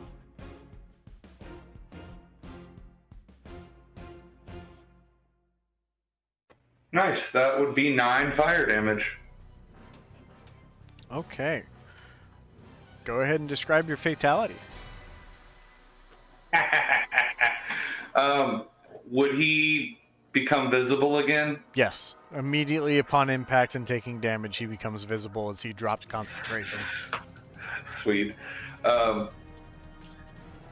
I'd say I hit the fireball, kind of hits his shoulder, and then he like turns as he becomes visible and just has a wide-eyed look on his face, and as his beard catches fire and it just spreads to the rest of him. And he drops down, fall flat on his face, and he kind of writhes around a little bit, and he starts to try to get back up, but he falls back down as he is smoldering and unconscious. Well, technically Sweet. unconscious, but still trying to fight to survive.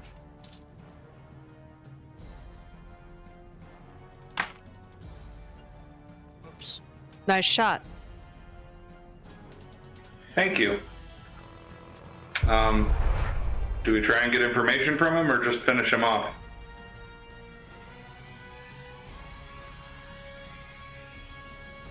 Do we know if he has information? You're certain your friend is here? Not certain, but it's the best lead we have, and it would make a lot of sense for him to be here. The only problem is I don't know if any of us can understand him except for Carcass.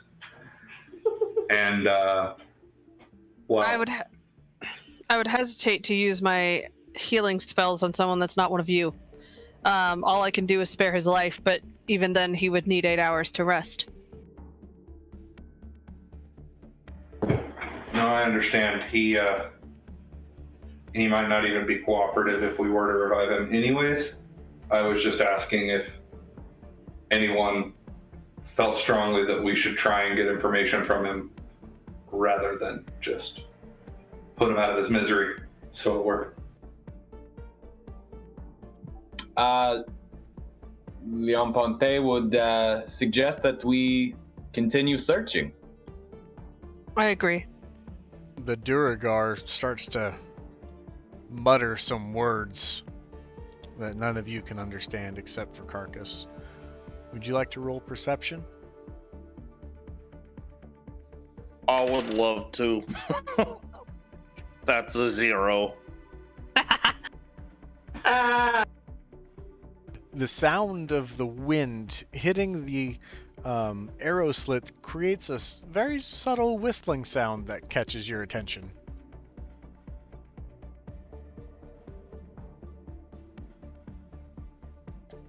I'm gonna yell over once he starts making noises.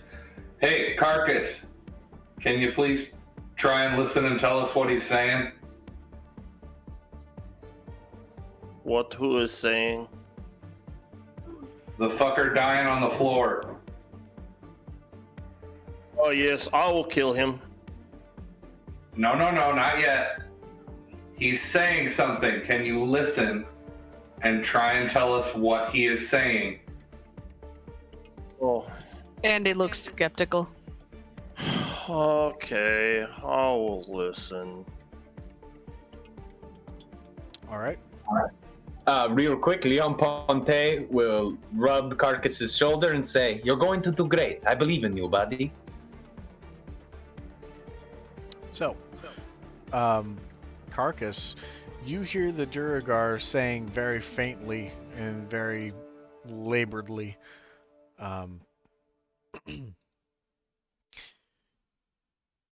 you are trespassing. You should not be here. I need to tell my friends. And he starts crawling towards the staircase.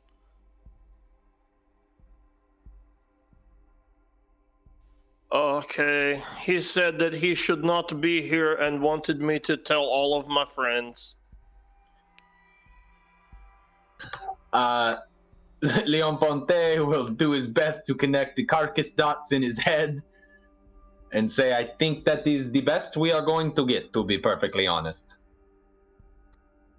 Andy nods kind of grimly and says, we can't let him get away. Yeah, Leon Okay. Ponte. Carcass, kill. I would like to put my great axe down right into the middle of him. Andy Okay. mutters a prayer. All right, go ahead and roll with advantage.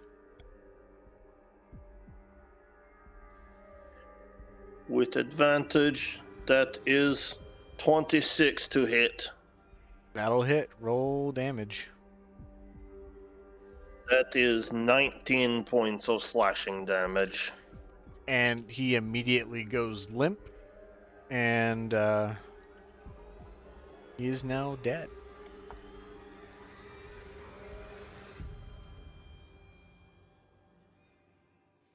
I will look back with a big smile. Okay. I have killed Thank you, him now. Carcass.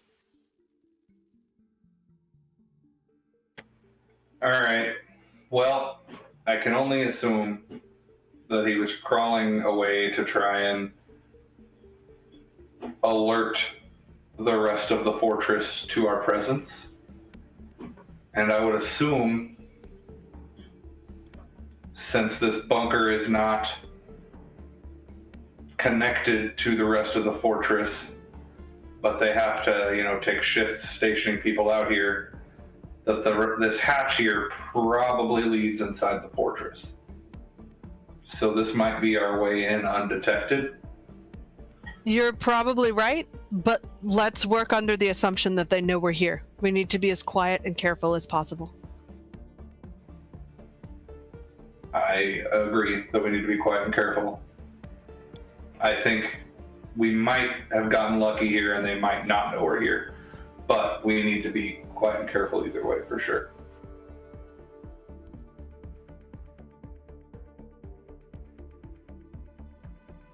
So I'm gonna say sneaky people take the lead. All right. Where would you like to go, sneaky people?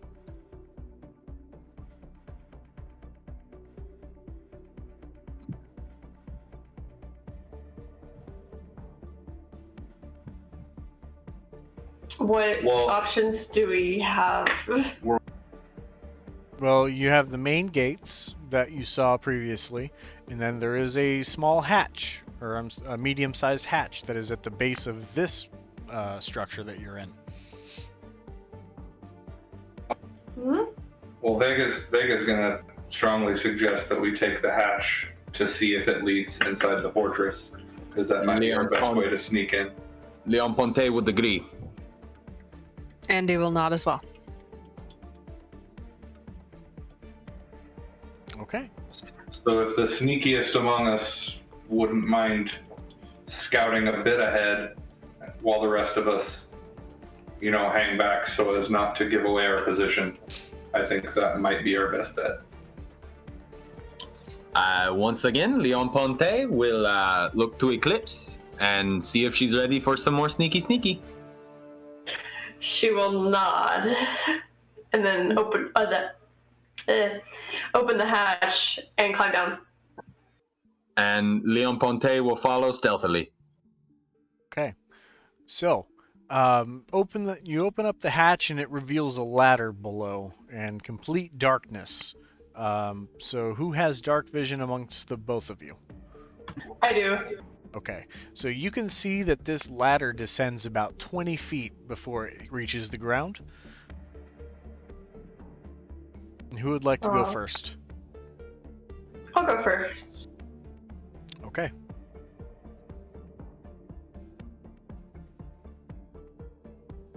So you and Leon Ponte descend down the ladder. Leon Ponte, you can't see anything. It is completely dark. No torches in here whatsoever. And you also hit your head on the ceiling as you start to stand up, as this cavern is only about 5 foot tall. Ow! You might have to bend over. Leon Ponte will sort of squat for a minute and ask her what she sees ahead, and inform her that I, a man, am completely blind in total darkness. You have me at a disadvantage. So my dark vision is 60 feet. So what do I see? So you see this very cavernous-like tunnel that extends out as far as your vision allows you to see. And it's treated like dim light, so it's almost like there are. It's like as bright as a candle, I believe, is what it's supposed to be. So it's still fairly dark, but you can see out at least 60 feet. She'll turn back to Lafontaine and say, it's pretty open. I see nothing yet. I will update you as we continue on. Leon Ponte will, if she allows, gently just grab the back of her armor as to not lose her in the total darkness and trust her as she leads me. She is okay with this. Okay, cool. And what of the rest of you that are still upstairs inside of that room?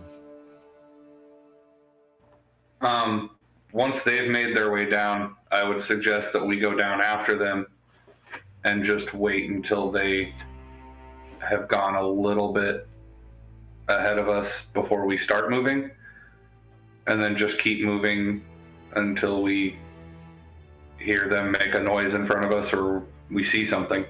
Mm-hmm. Yeah, I think that's a good plan. Give them a head start. I can go next if you like, so I'm evenly distributed for healing purposes. Who among us can see in the dark? Oh, yes, I can.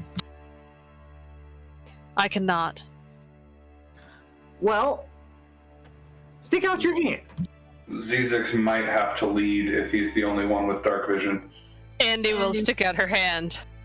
And he's going to dig out of his bag a rock, squeeze it real tight, and then imbue that with light. And give one to each Vega and Andy. Thank you. So it's just a 5-foot radius, but it's better than nothing. Oh, cool. I was worried that might be something that would give away our position, but if it's just a 5-foot radius, it might not. Well, I mean, you could still see the light from a distance through the darkness. It's like if you see, headlights coming up over a hill, you can still see it from a distance.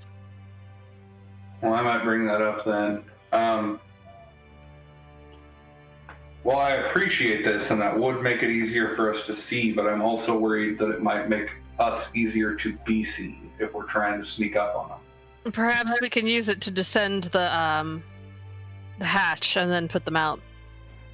Well, I mean, guys, you gotta really understand, if these guys are cave dwellers, they can see us anyway. I mean, that may be true to a certain extent, but not as much as if we're approaching with a light. It's like the difference between, seeing a person standing there and seeing a person standing there with a neon sign. I think they're going to eventually know of us anyway, so making sure we get it down the hatch safely is probably a good idea. I mean, you could always just put it in your pocket. I think that's a good plan, to use it to get down the hatch and then put it on our pockets, and then we can move. I was just waiting for Carcass to say, "What's neon?" Nick said it over here, for the record. Alright, so you guys are descending down with the lights and then putting them in your pocket when you catch up with the rest of them? Or just walking blindly because you can't see them? Well, I would Zizix walk will with be able to see. Zizix can see, so he can lead us. Okay. Very good. So yeah, I'd say if we put them in our pockets, then if we get to a situation where we need to pull them back out, we'll be able to. Okay. Alright. So, as you guys venture further ahead, and the rest of the party makes their way down the ladder, Eclipse, you see another ladder coming up about 15 feet away from your current position, and it leads up to another small hatch. La Ponte, there's a ladder up ahead. It goes up. Shall we go up? Can you possibly go up the ladder as quietly as possible and open the hatch just a smidge and peek and see what you see? I will certainly try. I will watch our back as you do that, and if it's the all clear, I will follow you up. Alrighty. And she will climb the ladder. Right before she climbs too far, Leon Ponte will say, "You are quite sneaky. Have you ever considered thieving?" No. Yeah, that checks out. Okay, go do your thing. All right. So as you start to ascend the ladder upward, when you get to the hatch, you find that it is unlocked. If you can please make a stealth check to see how sneaky you can open this hatch. That's a 26. Oh, that's very good. Okay. And a perception to follow that up. 14. 14. So through the crack that you create inside of this hatch to just barely open it up, you see that there is a door to your left, and the room is nearly empty. I'm sorry, I'm reading that incorrectly. But you see a door to your left, and you see that this is just almost an armory of equipment in the room. You see that the hatch leads to the center of the room, as similarly in the fortress. And ahead of you, you see javelins. You see a few adventuring equipment. Looks like packs that are packed up and ready to go. But you don't hear anything. You don't hear any movement up here. Okay. She will climb back down, and to La Ponte, she will say, "We have stumbled upon the armory." Leon Ponte will smile very big in the direction that he assumes Eclipse is in because it's so dark, and will follow her back up to the armory.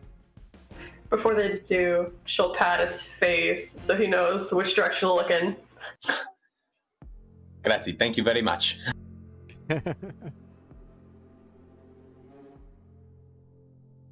And they head back out. All right. So, are you going all the way through the hatch at this point? Yes. All right. So you go up and you see that this room is lit. There are torches mounted on the walls here. So there is visible light. So you see suits of armor that are off on the side that look to be the size for dwarves. You see some shields, and you see some mining picks, a collection of javelins, and a few sorts of different sort of adventuring kits that they have available in this room. But you don't see anyone else, and you see a door that is to your left. What is the nearest shield to Leon Ponte? What does it look like exactly? It is steel and circular. It looks like it has kind of those riveted pistons kind of in there. Leon Ponte would like to pick it up. Okay, very good.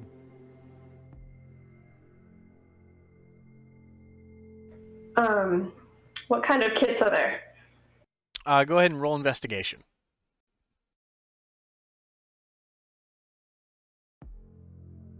That's a 13. With a 13, you're going to be able to notice that there are mess kits, and then you notice 2 of them are climber kits.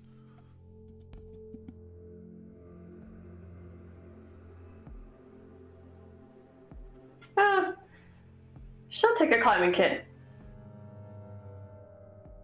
Easy enough. And it's during this time that the rest of the party, who is down below, will reach the ladder and start ascending upward as well, I'm assuming? Yes. All right. So now you are all in this armory that has a few suits of armor and all the like that I had described previously, sitting around in this room, with a door standing to your left, a stone door. Andy would like to go over to the stone door and just put an ear to it. Listen. Okay. Go ahead and roll perception.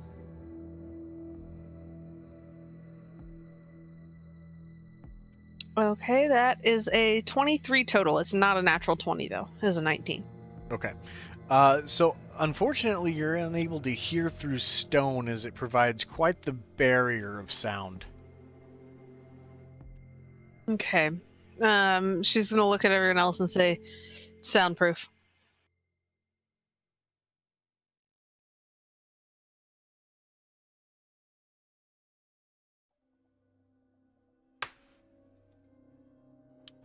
Well, I can open it if you like. maybe let one of the sneaky fuckers do it. I will do it. Leon Ponte is happy to do it. What? I don't know if you can stealth opening a door, but Andy will step aside and let the stealthy people pull the stone door open. Leon Ponte, as he walks to the door and passes Andy, will lean to her and whisper, "I would have trusted you to do it." And then he will stealthily attempt to open the door a bit to peek. Okay, make a strength check. Oh, that was loud. Did you say peek check or stealth check? Stealth check.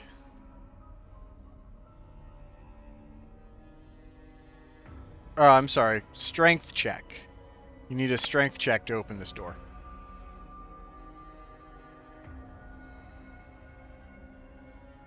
Andy just waits close by. 5. Andy will assist him. You can roll with advantage, or Andy can roll herself. And Andy, you roll.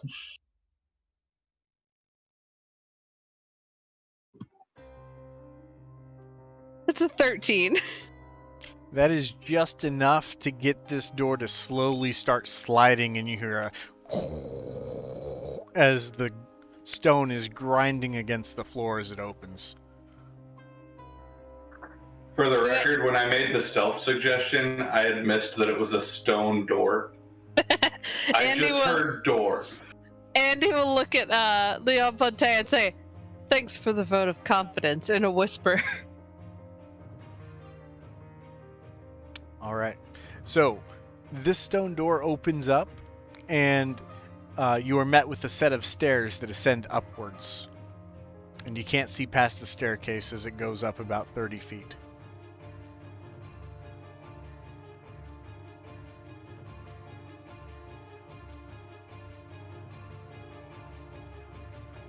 What would you like to do?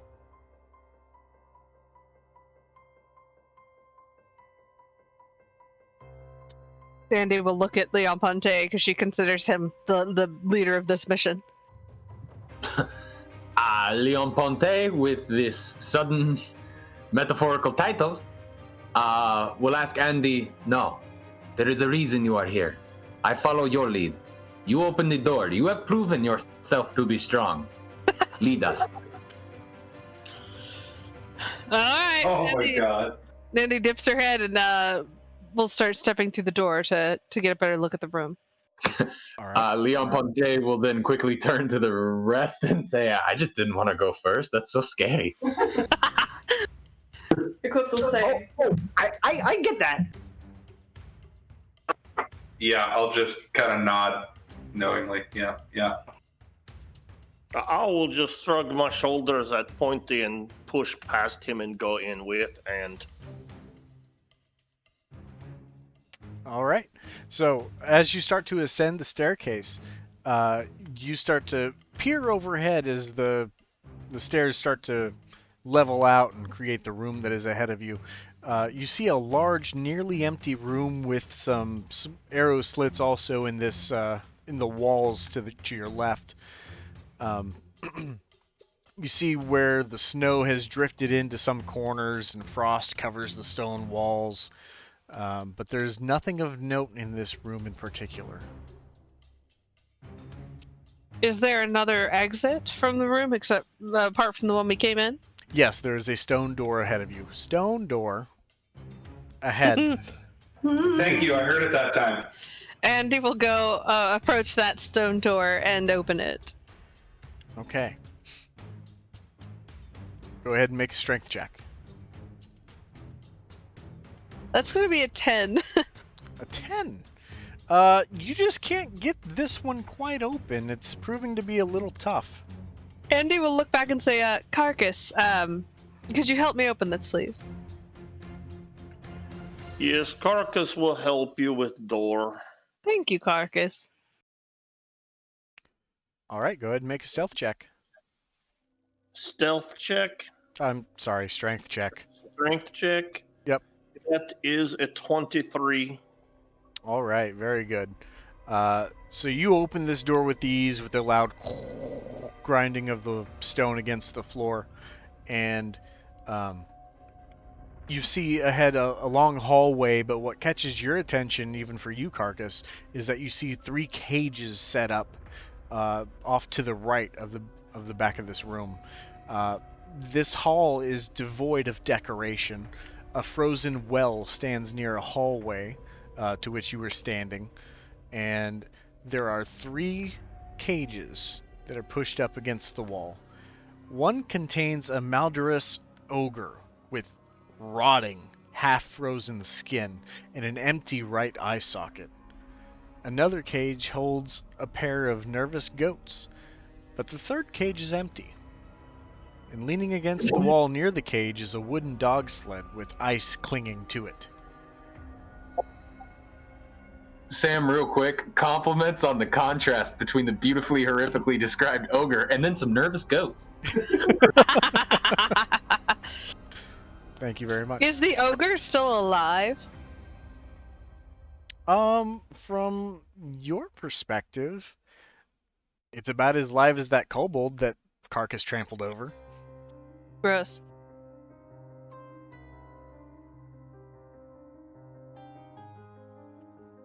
And Andy's going to look then at Leon Ponte and say, is that your friend, or are they? And she'll look at the nervous goats. Leon Ponte will look at the nervous goats and say, I do not believe that those multiple goats that appear to be nervous are my friend Lysander, no. And Then I suppose we need to keep moving. yeah, no, I don't understand what this room is. We need. Why would you keep these 2 things together? That is so weird. Oh no. All right. So, as you guys start to move forward into this room, the ogre looks directly at whoever is leading the way and starts this guttural scream.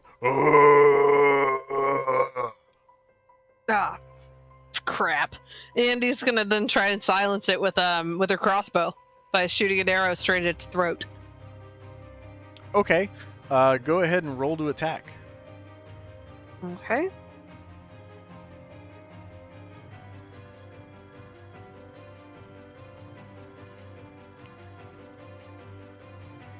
Alright, that's gonna be a 14. 14 will hit. Go ahead and roll damage.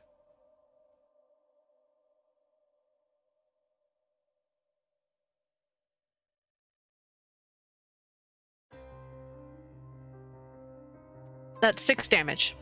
6 damage. Very good. You get it right in the throat, and it muffles the sound that it's making, and it replaces it with a large grunt. And then it looks down and grabs the arrow and pulls it out and continues making that guttural sound. Guys, we gotta shut it up. Okay, I will try then, and I will run at it very fast. Is it in one of the cages? Yeah, it's in a cage. Yeah. I would like to try and swing my great axe between the cage bars and hit it. Okay, very good. Let's give that a normal attack roll. I'll allow it. It's a large cage. That is a 21 to hit. That'll hit. Roll damage.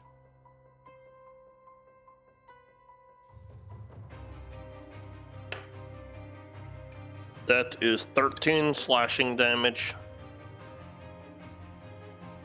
Very nice. And at this point, with the slashing and the shooting of the crossbow at this undead ogre, it doesn't silence it. It takes the damage, but it's almost like it's not showing huge signs of pain. And you hear footsteps coming from down the room to the left, just past the corner that you can openly see. And you see another Duragar come. And I would like everyone to roll initiative as the Duragar starts to enlarge.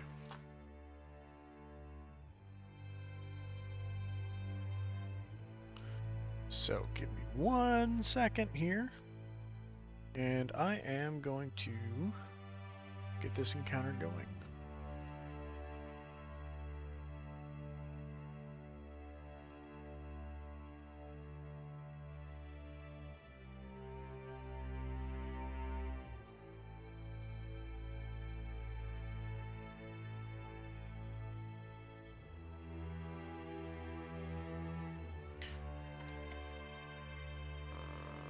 All right. Let's get initiative from Andy. An 18 again. 18. Carcass. 17. 17. Eclipse. 8. 8. Zizix. 15. Leoponte. 23.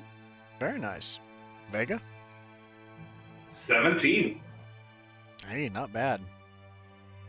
Oops, not 15. There it goes. All right. Let me check a couple things here really quick and change the music.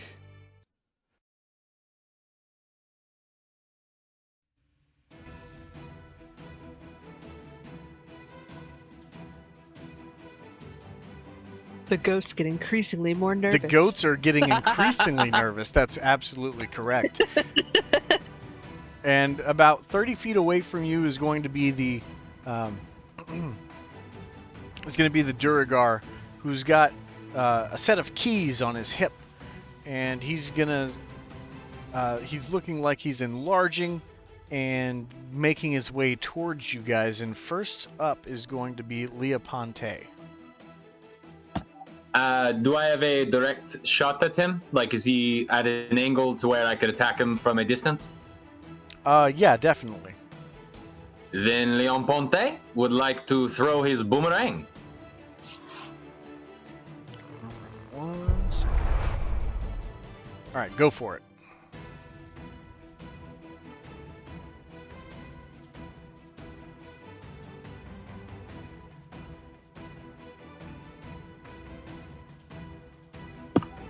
That'll be a 21 to hit.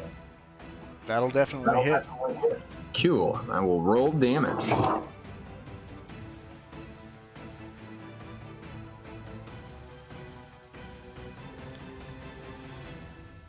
That will be 6 damage.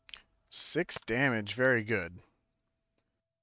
Glancing blow from your boomerang strikes the Duragar and returns to you in the same round. Is there anything else you would like to do? I would like to take a few steps back and prep for my next attack.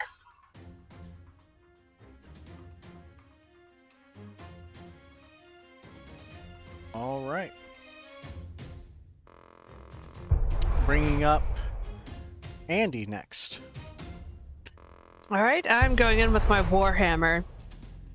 All right, go ahead and make your strike.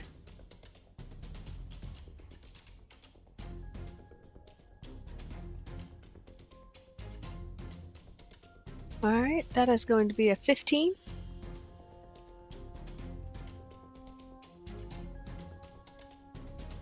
15 will just miss.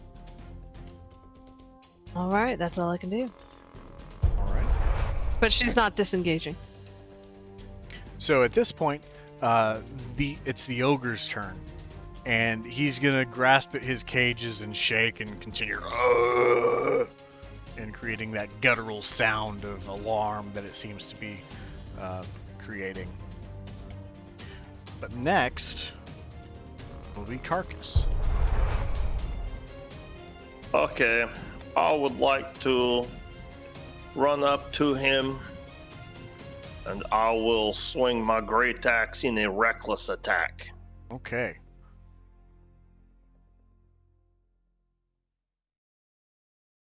What do you got? That would be a 25 to hit. That's gonna hit. Go ahead and roll damage.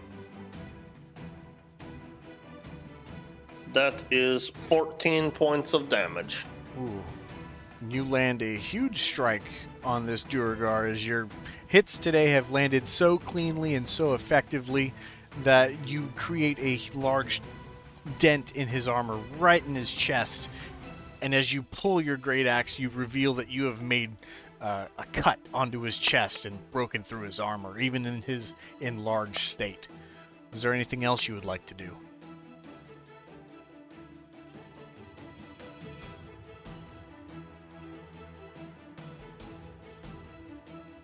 Oh, no, that is all I will do. Okay. Vega, you are up, sir. All right. After the attacks this guy's taken, does he still look pretty much fine? He looks Or pretty bad. Pretty bad. He looks pretty bad already. He looks bad, but he's also very big, so Okay. take that as you will. Yeah. Okay. Well, I am just gonna run up on him and attack him with my scimitar. Okay, go ahead and roll to attack.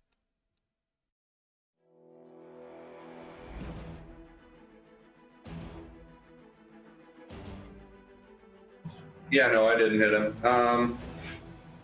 I will go ahead and try again with my offhand with my dagger, though. All right, go for it.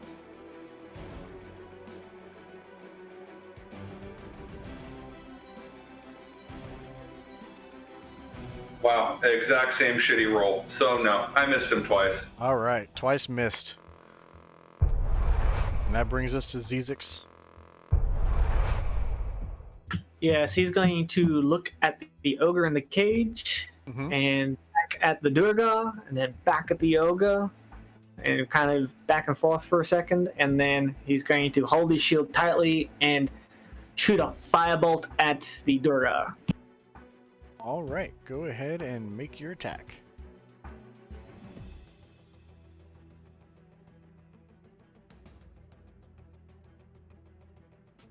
$17. That will hit. Go ahead and roll damage.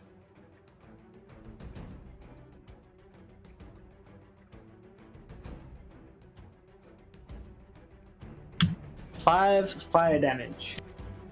Okay. And this Durgar just incinerates, and you see him starting to smolder. You see his suit of armor starting to glow red and hot from the flames that you're producing. But he still stands. Anything else you would like to do? That would be all. Okay. That brings us to Eclipse. So he's currently on fire, but he's still alive. Yep. Okay. So she's gonna take a swing at that gash Carcass made earlier with her quarterstaff. All right. Roll your attack. No, that did not happen. All right, that missed. Anything else? She's gonna try her hand with her flurry of blows. All right, go ahead and use your bonus action, or are you using a key point to make 2? Let's use a key point. All right, make your attacks. That's a 17. That's gonna hit. Roll damage.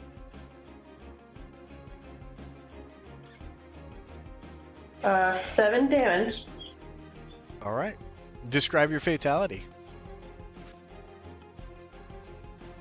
She is gonna focus on that gash and any other weak points in his armor, just to make him go down quicker. Okay, so you unleash your flurry of blows and you punch into the gash that's opened up in his armor, and you start landing your punches to where your fists are covered with Duragar blood, and you land your flurry of blows in a way that his heart stops, and he falls backwards upon receiving those blows. Meanwhile, we will go out of initiative and back into the room with the ogre. Since he cannot act, and he has consistently just been making this noise, but he has not made any attempt to really break out of this cage. We need to take his head off.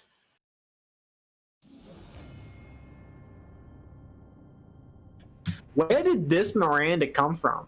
I don't know that. First of all, it's necessary. And second of all, he's not alive anymore, so it doesn't matter. Sounds alive to me. He's been raised from the dead. unalive. This is necromancy. It's evil magic, and he needs to be put out of it. And he also needs to be made to stop creating that sound. It's alerting them to our presence. It's an abomination, and we need to deal with it. And she's gonna go with her warhammer to the cage. I absolutely agree. Okay.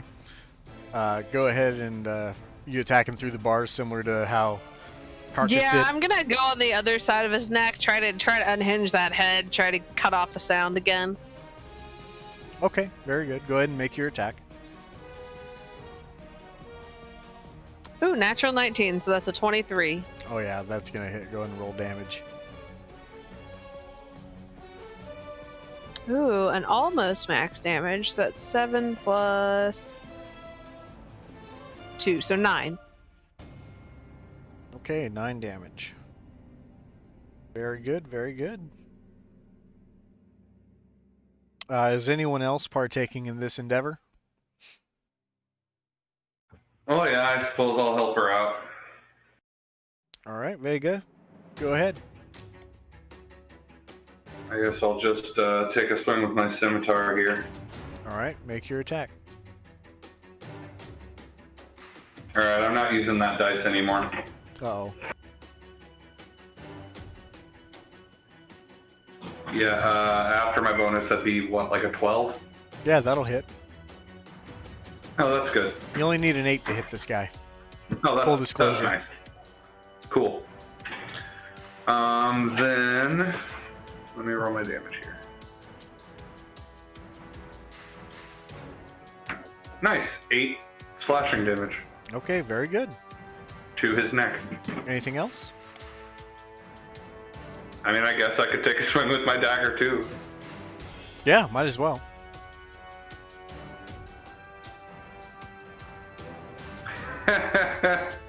You only need an 8, and I managed to miss him.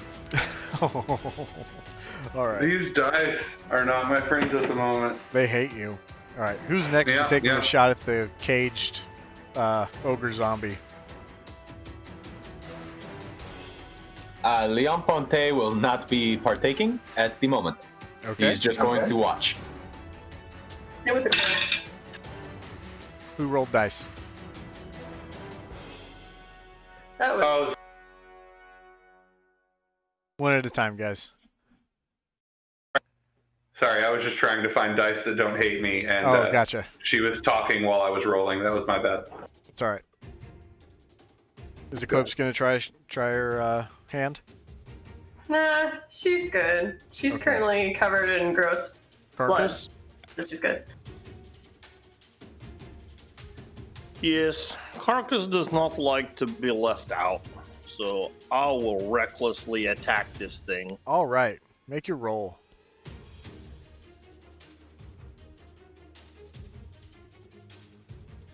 That is a 23 to hit, Absolutely gonna hit. and that is 13 slashing damage. Very good.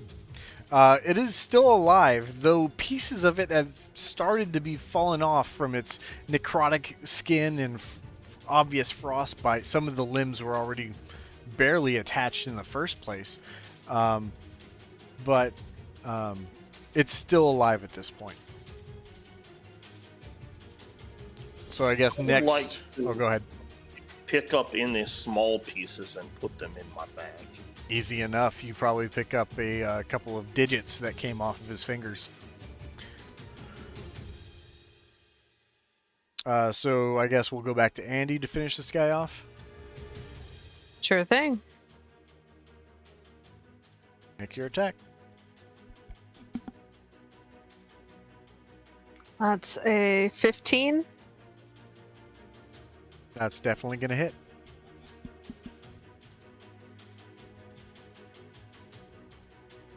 Well, that's only going to be 3 damage. Okay, well you just nicked a piece of skin that was already almost on its way out, so good try, good try. Anything else? That's all I got this round. All right. Vega, what would you like to do? Yeah, I'll swing again with the scimitar. Okay. Okay, that's a 10. All right, roll damage.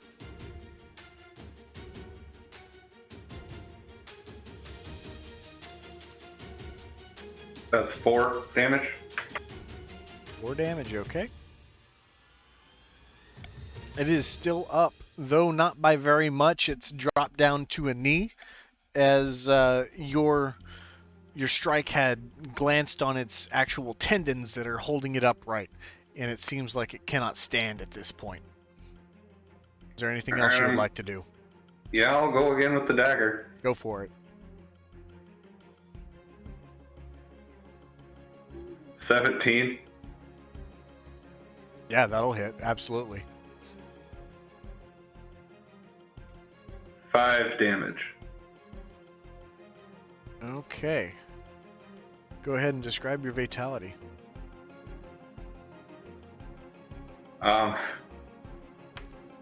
I guess we've been trying to take its head off, so I would have slashed it with the scimitar right in the neck. That was with the dagger, right? Well, the scimitar first. Oh, gotcha, and then gotcha. I would have come back through with the dagger. Still trying to cut its head off, but I don't know how I'd do that with the dagger, so Right. just kind of It was like nearly headless Nick, and you came in with the Yeah, dagger yeah. and just Yeah, exactly. Just kind of snipped the last little bit of flesh that was there, you know? Is that a Harry Potter reference? Yes, it is a Harry It Potter was a Harry reference. Potter reference. Do enjoy it. I'm I full was of proud them. of it. In this stream? I'm What, are kidding. you gonna kick me out, Sam? No, no. All right. So you do your attack, and the ogre falls down, but then it gets back up again. Andy's gonna cast Sacred Flame on it then. Oh, I think it's Carcass's turn, It is. actually. I It don't know is what I'm doing. Carcass's turn. It's okay. Carcass is bored now. So he's walking away bored. Yes, I'm just going to draw little circles on the floor with the blood that is on my axe. Gross.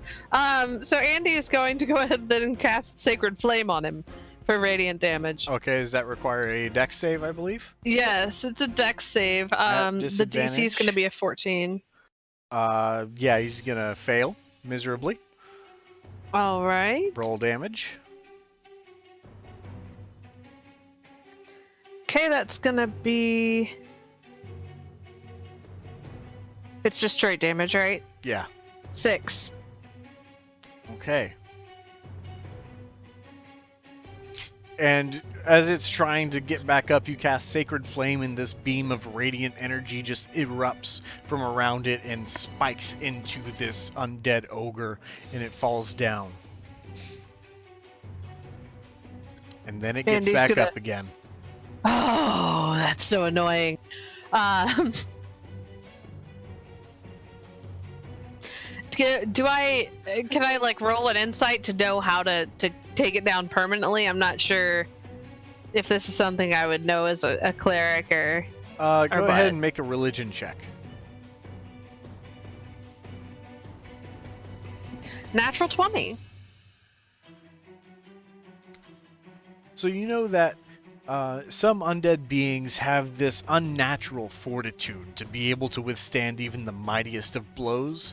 So sometimes if it's a mighty undead, it takes a mighty shot to put it out of its misery. And does that mighty shot need to be a magical mighty shot or No. like a? No. Andy's gonna look back at Carcass and say, Carcass, in order to take this thing down, we have to get a really hard hit on it. Do you think you could help us get a really hard hit on it? Well, I don't know. You're so good at it. Hey, Sam, is this thing still making a sound? Very weakly, but as time goes on, it gets stronger. Even decapitated? Well, it's not completely decapitated. It's nearly headless.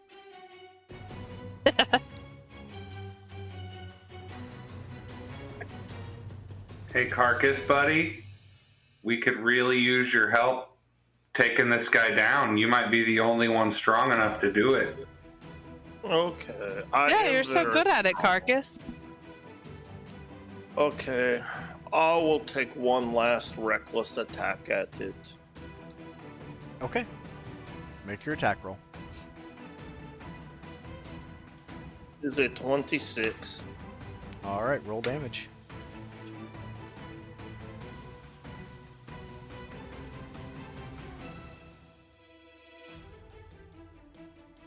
That is 14 points of slashing damage.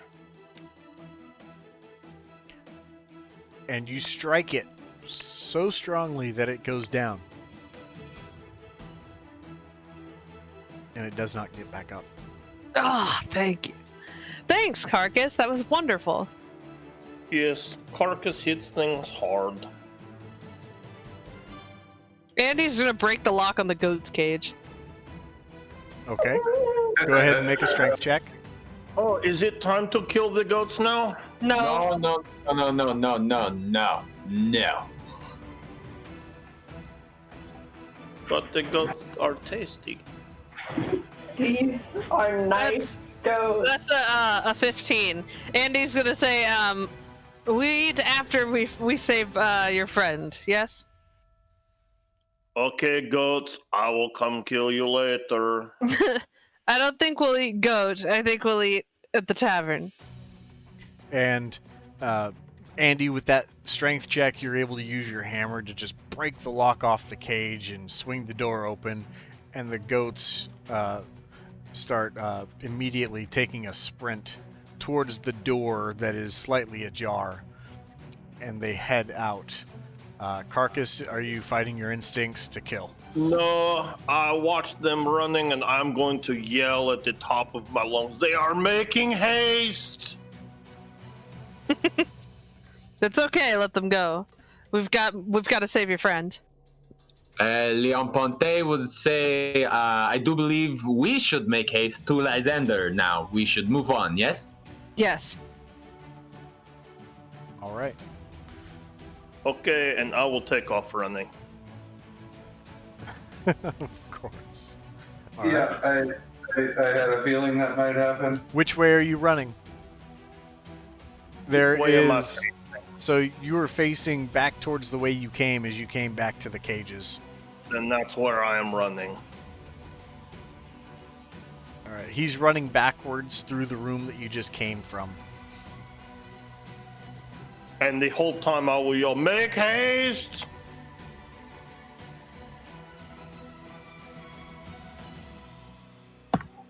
Vega is going to sigh very heavily and say, hey, Pointy, You want to get this one, bud? Leon Ponte will take out a meat hunk, his last one, I believe, and will say, Carcass, come back and you get a meat hunk. Well, if I can hear him, I will turn around for the meat Yeah, hunk. you're not far enough that you wouldn't be able to hear him. Then I will gladly turn around for meat hunk. Andy is going to observe this and make a mental note of it. When Carcass returns, I will slowly hand him the meat hunk and ask him to calmly follow me. And when it is time to make haste and when it is time to kill, I will let him know very soon. Okay. I will then take the meat hunk and I will get out my special fork and stab it into the meat hunk and nibble on it. All right. Leon Ponte will turn to the party and say, onward. So, the choices you have is going to be either the direction that the Duragar came from around the corner and to the right, or further down this room, southwest is the direction it is technically, and then you see that there is a stone door to the south. Quick question. You said there was an icy sled by the empty cage. Yes. Are there tracks leading up to it? Yeah, there are. Which way do they come from? They came from the main door, and they are large, large prints, and they look to be the size of the ogre that you just slain. Okay. And they came from the big stone door? Yes. All right. So I'd say that door and the direction we came from are out as options. So that leaves, what, 2 other options?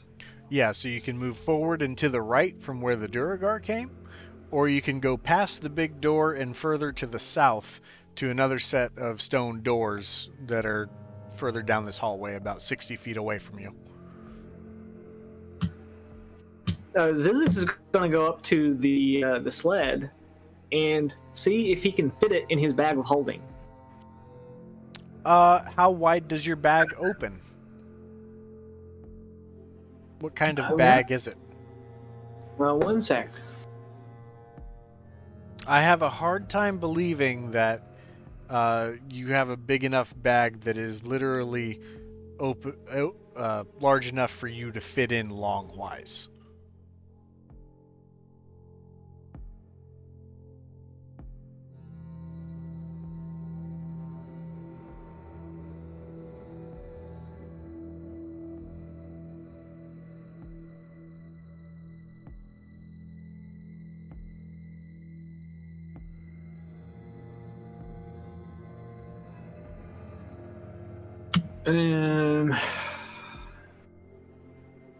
I think I'm just gonna.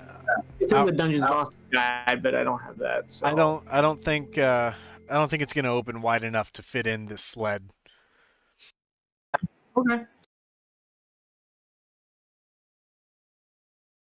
Then Zizix is gonna say, "I think we should go where that Durga came from." You know what? Fine by me. Leon Ponte enthusiastically agrees. Okay.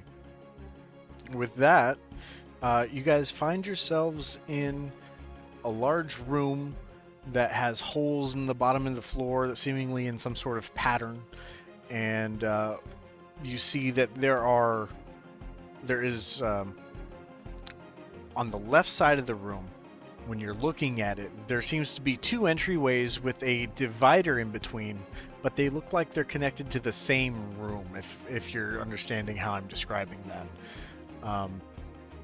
It's a long room divided in the middle by 2 open doorways. Standing empty in the far southwest corner is an iron lever that sticks out of the door. So past the divider of this large room, you see an iron lever sticking out of the door next to another set of stone doors.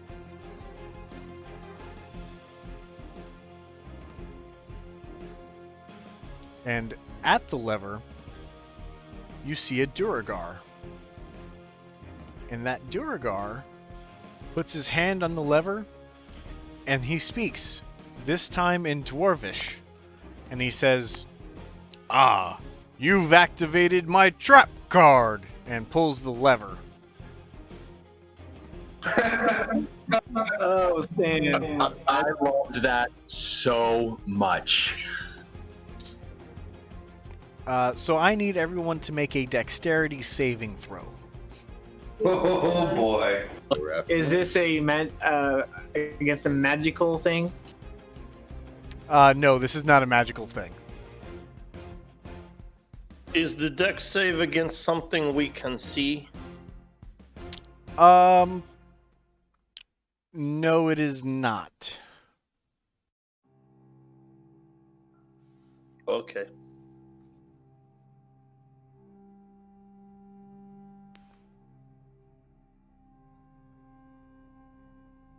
What are you all getting? I have an 18. Okay. Physics with a 21. Leon Ponte with a 21. Very good, everybody. Carcass has a 22. Very nice. Eclipse has a 23. Oof, maybe I won't have to use my healing spells. Wait, did everyone pass this? Well, I think mine is the lowest. the one who famously fails all of his dexterity, everything, Vega Con, actually got a 16. Yeah, so everyone just meeting their intuition of their prior Yu-Gi-Oh experience, the lever is switched, and from the floor raises these spikes quickly, and it's not covering the whole floor, but you guys managed to hear the mechanisms from down below chinkling, and you dodge out of the way of these circular holes in the ground as spikes rise from the floor, and everyone evades. Now I would like you all to roll initiative. Dope move, everybody. That was sick. Now Sam's mad. He's gonna put all sorts of traps everywhere. Oh yeah, traps everywhere. Gonna activate my Next, I'm just gonna put creatures in defense mode and flip them and activate them as the man-eater bug. All right. So this is a different Duragar.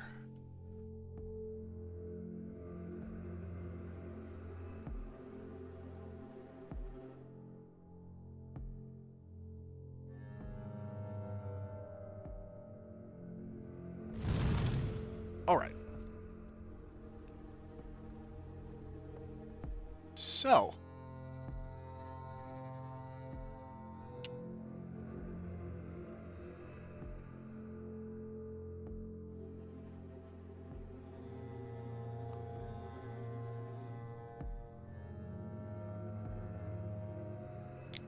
Andy,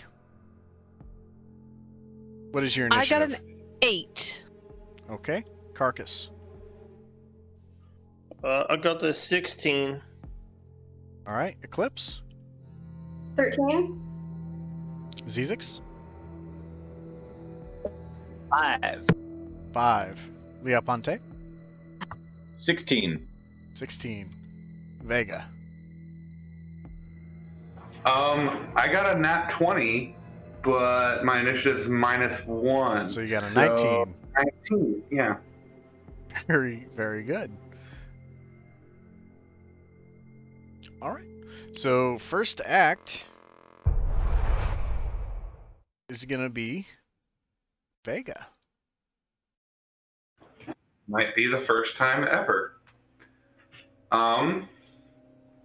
So it's just one Diergar standing by a lever, right? Yeah. How far away is he? He is, let me count. 1, 2, 3, 4, 5. He's about 60 feet away at this point. Okay. I will use my 30 feet of movement to get closer to him. Okay. And you know what? I might cast Thunder Wave.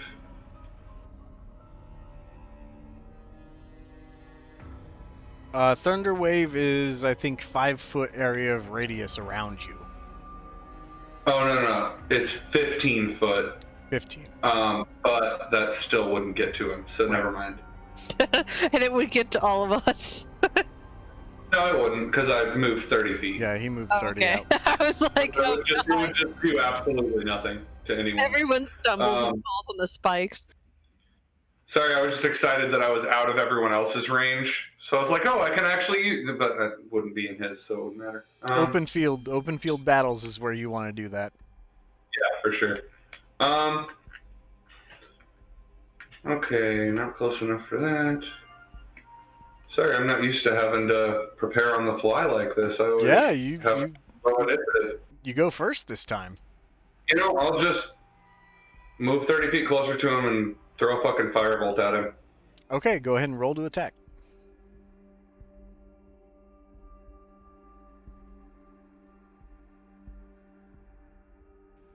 This dice was so kind to me, and then it rolls me this. 10 to hit. That will miss, unfortunately. Yeah, that checks out. No worries. I'll just fucking chill here. All right. Next up is Carcass. He is 60 feet away. Yep.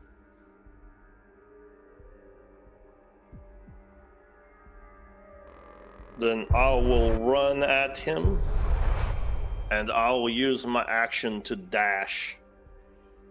Okay. And then I will recklessly attack with my bonus action, Goring Rush. All right, go ahead and make that roll. That is a nat 20. Nat 20 critical hit. That is 15 points of piercing damage. And you pierce through his armor, right through his chest. And you do a massive amount of damage with your horns. Almost as good as your great axe would have done. And he cries out in pain. And since I am bent down to do my Goring Rush, I will kind of bend just a little bit further and look under my arm back at Pointy and smile. All right. Anything else?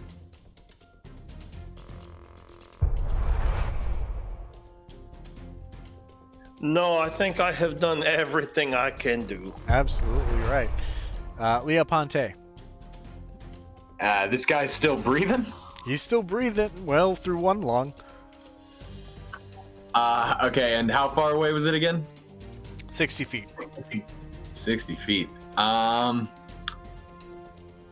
Ponte will just try to throw his boomerang and finish the guy off, you know?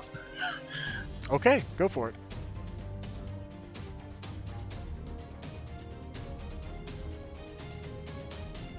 That will be a 19 to hit, my friend. That's absolutely gonna hit. As you throw your boomerang, it circles in through one entrance of the room, circles around and hits Nildar in the head, and it circles back through the opposite door and back into your hands. Fantastic. That will be 6 damage. 6 damage. Alright. He is still up and he looks mildly annoyed by the boomerang. Well, that did something. Next turn is Eclipse. You're roughly 60 feet away as well.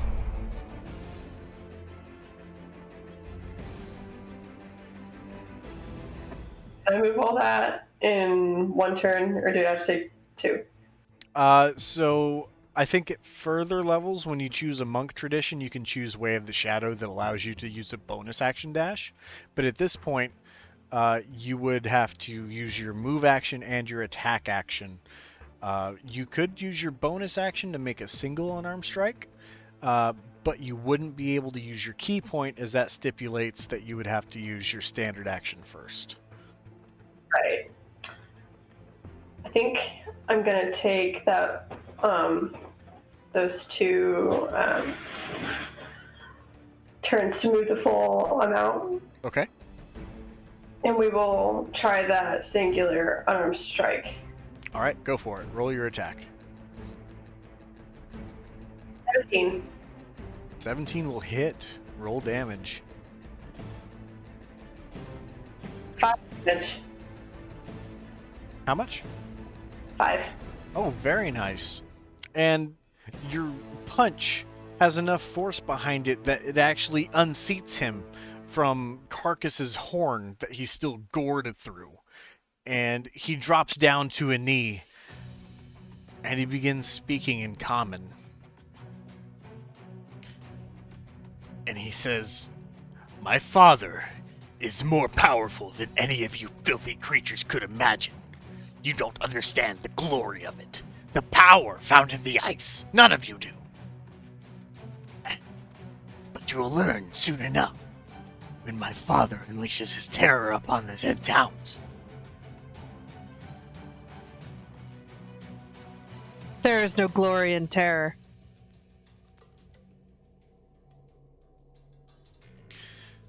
What do you know of true terror? You haven't seen it yet. So, who the fuck's your father? You may know him as Sunblight. It doesn't ring any bells. Sounds like a bitch, though. You will regret saying that. Your doom soars on a dragon's wings, you filthy creature.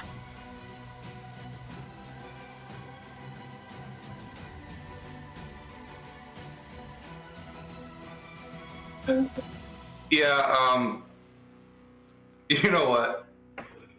I'm over you and your bitch-ass dad, so, I'm just gonna cast Firebolt into space. Are we still in initiative? I guess. Let's see, where did we leave off? I think it was Eclipse, because I haven't had mine yet. I was 8. Yeah, we're gonna stick in initiative as talking as a free action. You guys have made your way over there. So Andy, go ahead and go with what you're doing. Okay, I'm moving my 30 feet closer and casting a Sacred Flame, which is a dex save of a DC 14. And I think he's prone. Does that give him disadvantage? Yeah, it does, but he still gets a 15, amazingly. Rude. You see out of the corner of your eye that Vega is very ready to finish the job, and you see this fireball start to emit from his trunk as he's just preparing that spell. Then Andy will smirk and stand aside. However, next is Zizix's turn. So Zizix is just kind of looking around the room, and then just randomly a firebolt will come out of his shield. And it'll go straight towards the Okay. Go ahead and roll your attack. Roll it at the 21. Yeah, that's gonna hit.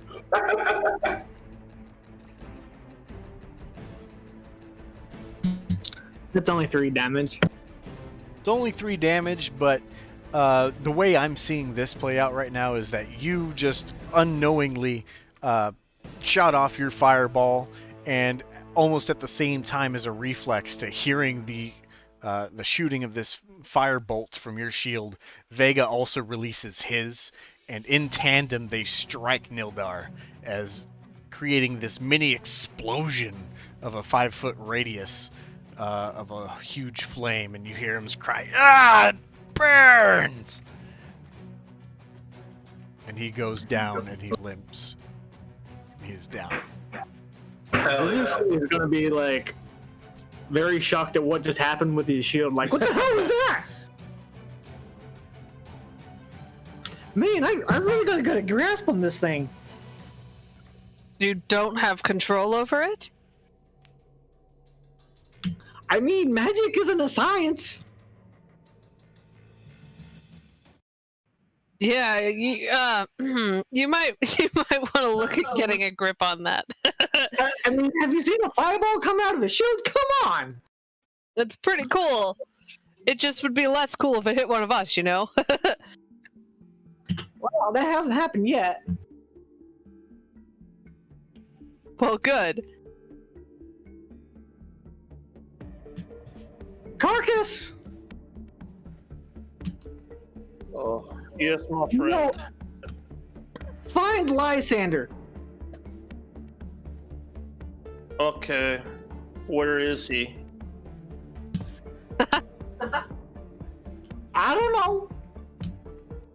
But, if anyone's gonna find him, I think it's gonna be you. Oh, Is he a bloodhound? okay. I will yell Lysander really loud. Okay. And he kind of sighs heavily. You know what? That bloodhound comment gave me a thought. Hey, that metal that he's made out of, does it have any kind of distinct odor to it? No, not really. It kind of wears over time, and it just smells like any other kind of metallic substance. Well, damn. I was gonna try and Toucan Sam, huh? Yeah. All right. Well, then I got nothing. Let's keep looking. So you see Nildar had came out from this set of stone doors directly in front of you at this point, as everyone came closer, and they are closed behind him, so it would require a strength check to open. I'll go ahead and give it a try. The same, while they're trying to open the doors, Izik's gonna go up and investigate the body. See if there's any notes or anything. Okay, sure. Go ahead and roll investigation. And also, real quick, Leon Ponte would ask Carcass to help Vega open the door.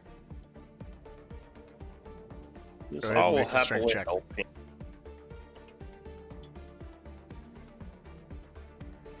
Investigation's 12 for Zizix. Alright, so on him, you actually find a crumpled up note that is, again, in Undercommon and not something you can read.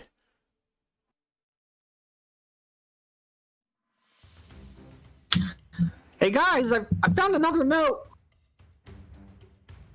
What does it say? I don't know. I don't speak Undercommon. Oh, neither do I.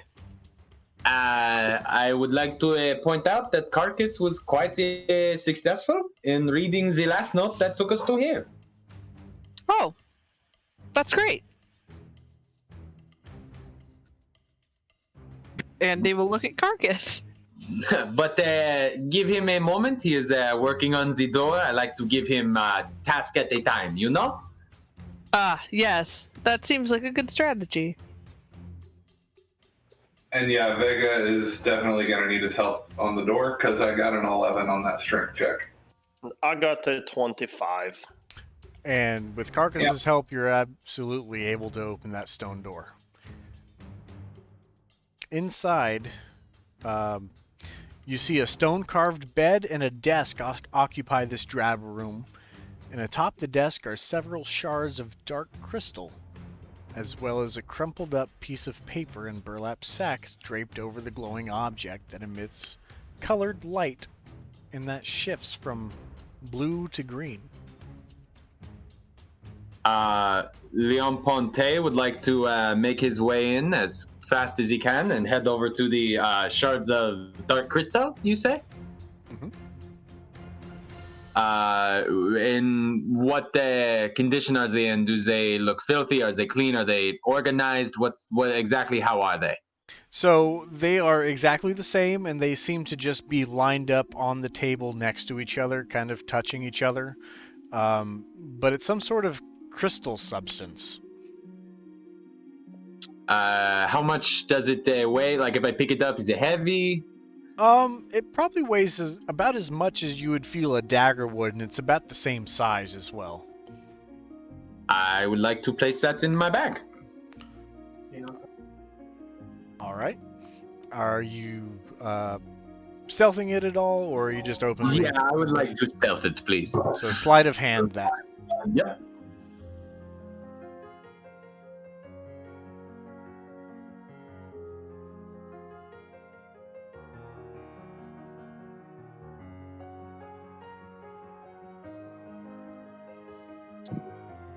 That would be a 15. All right. Let's see passive perceptions here. I think that beats everybody's. Let me just make doubly sure.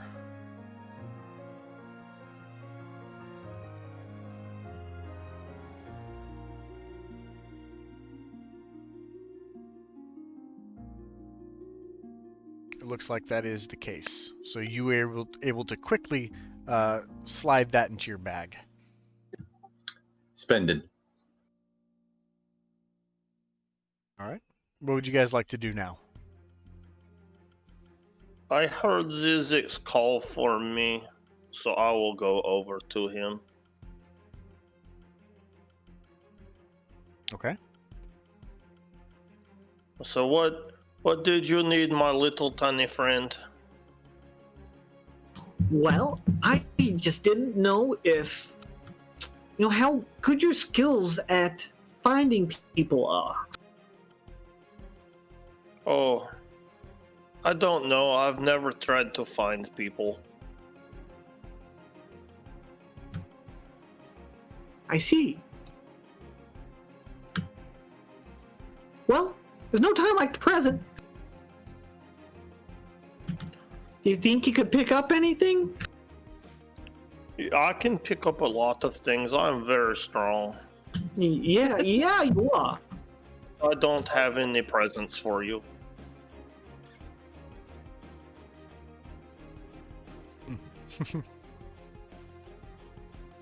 Well, not yet, anyways.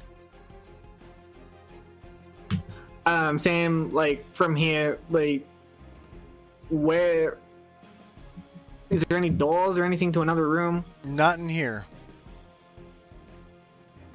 I'm gonna go up. You said there was like a piece of paper or a note up there, right? That he found on the body. We could go back to the room where the ogre was and take the other path. Is no one curious about this light up here? How high up is it? It's probably just about. It's sitting on the desk, is what it is. Yeah, there's just a bag that is burlap sack that is over it. Can anyone detect magic? Yeah, I can. I'll go ahead and cast it. Yeah, and you are detecting magic.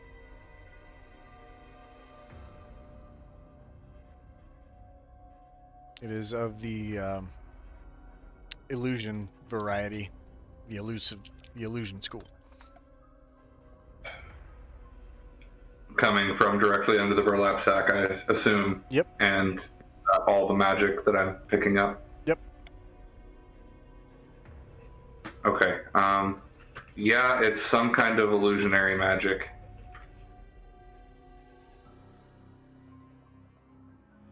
Is it a tangible object or is it just a light, like a magical light? Well, I'm gonna move the burlap sack and see what we see. So as you remove the burlap sack, it reveals a lantern that is shifting in color, back and forth from blue to green to red. I'm not sure this will help us in finding your friend. No, but it's kind of fucking cool. We'll take it if you like, but I think we should move on. Let me take a look at that real quick.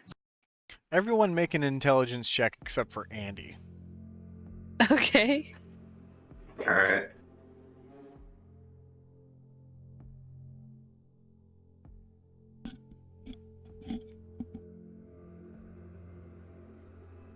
Zizix with the 19.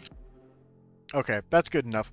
Zizix remembers that, that tavern at Kaer Koenig, they had a stolen lantern that had gone missing.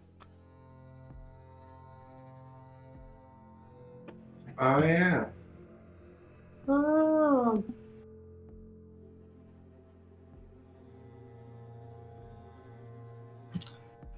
Maybe they would like that back. Who?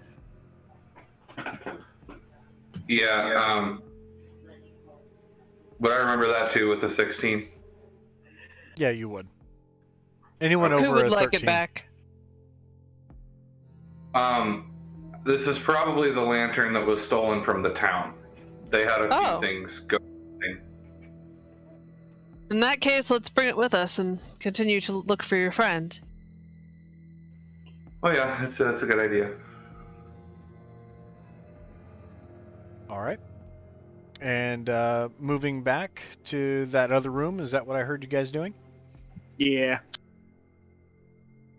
All right.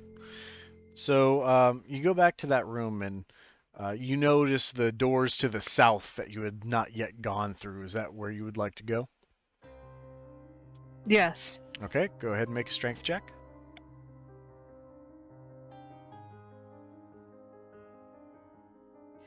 That's going to be a 21. All right, you are absolutely able to open up this door. And inside of this room, this chamber appears to be a cell block lined with stone doors and have small barred windows set into them at a dwarf's eye height. Snow and wind enter through the room through a barred window in the northeast corner that looks out toward the snow-covered bunker that guards this main entrance. Is there anyone in the cages? Would you like to take a look at the first one on your right? Yes. Okay. Go ahead and make a perception check.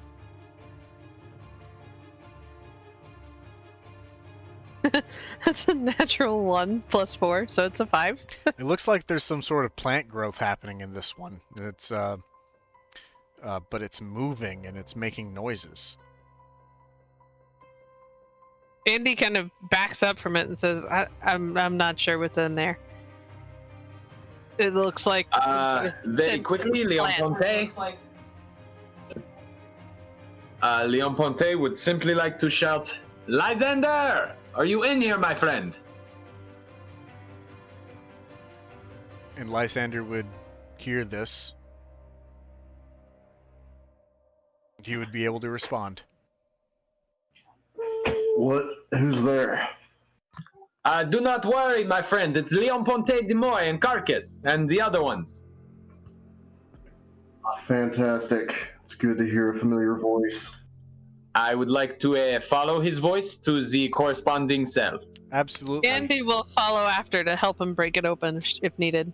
And as you walk towards the sound of his voice, you catch a glimpse of what was in the cell that Andy was looking at, as you see a human that seems to be standing upright.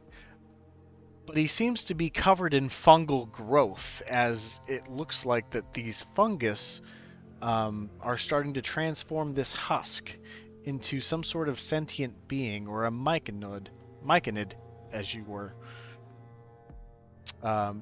put it. But passing through on that, you advance towards Lysander's cell, which is currently locked, but possibly could be forced open.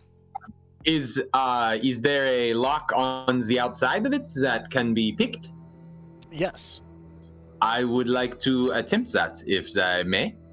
Absolutely. You go right ahead. Can I assist him? Are you proficient in lockpicking? I have thieves' tools. Are you proficient with them? Yes.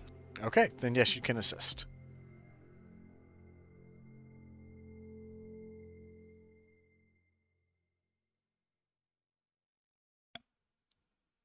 That will be an 18.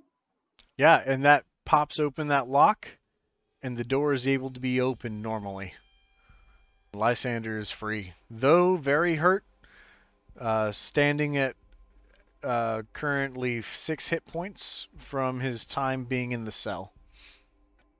As soon as Zizix, the doors open, Zizix will go straight up to Lysander, place his hand on his chest, and heal him. Okay. For 9 health.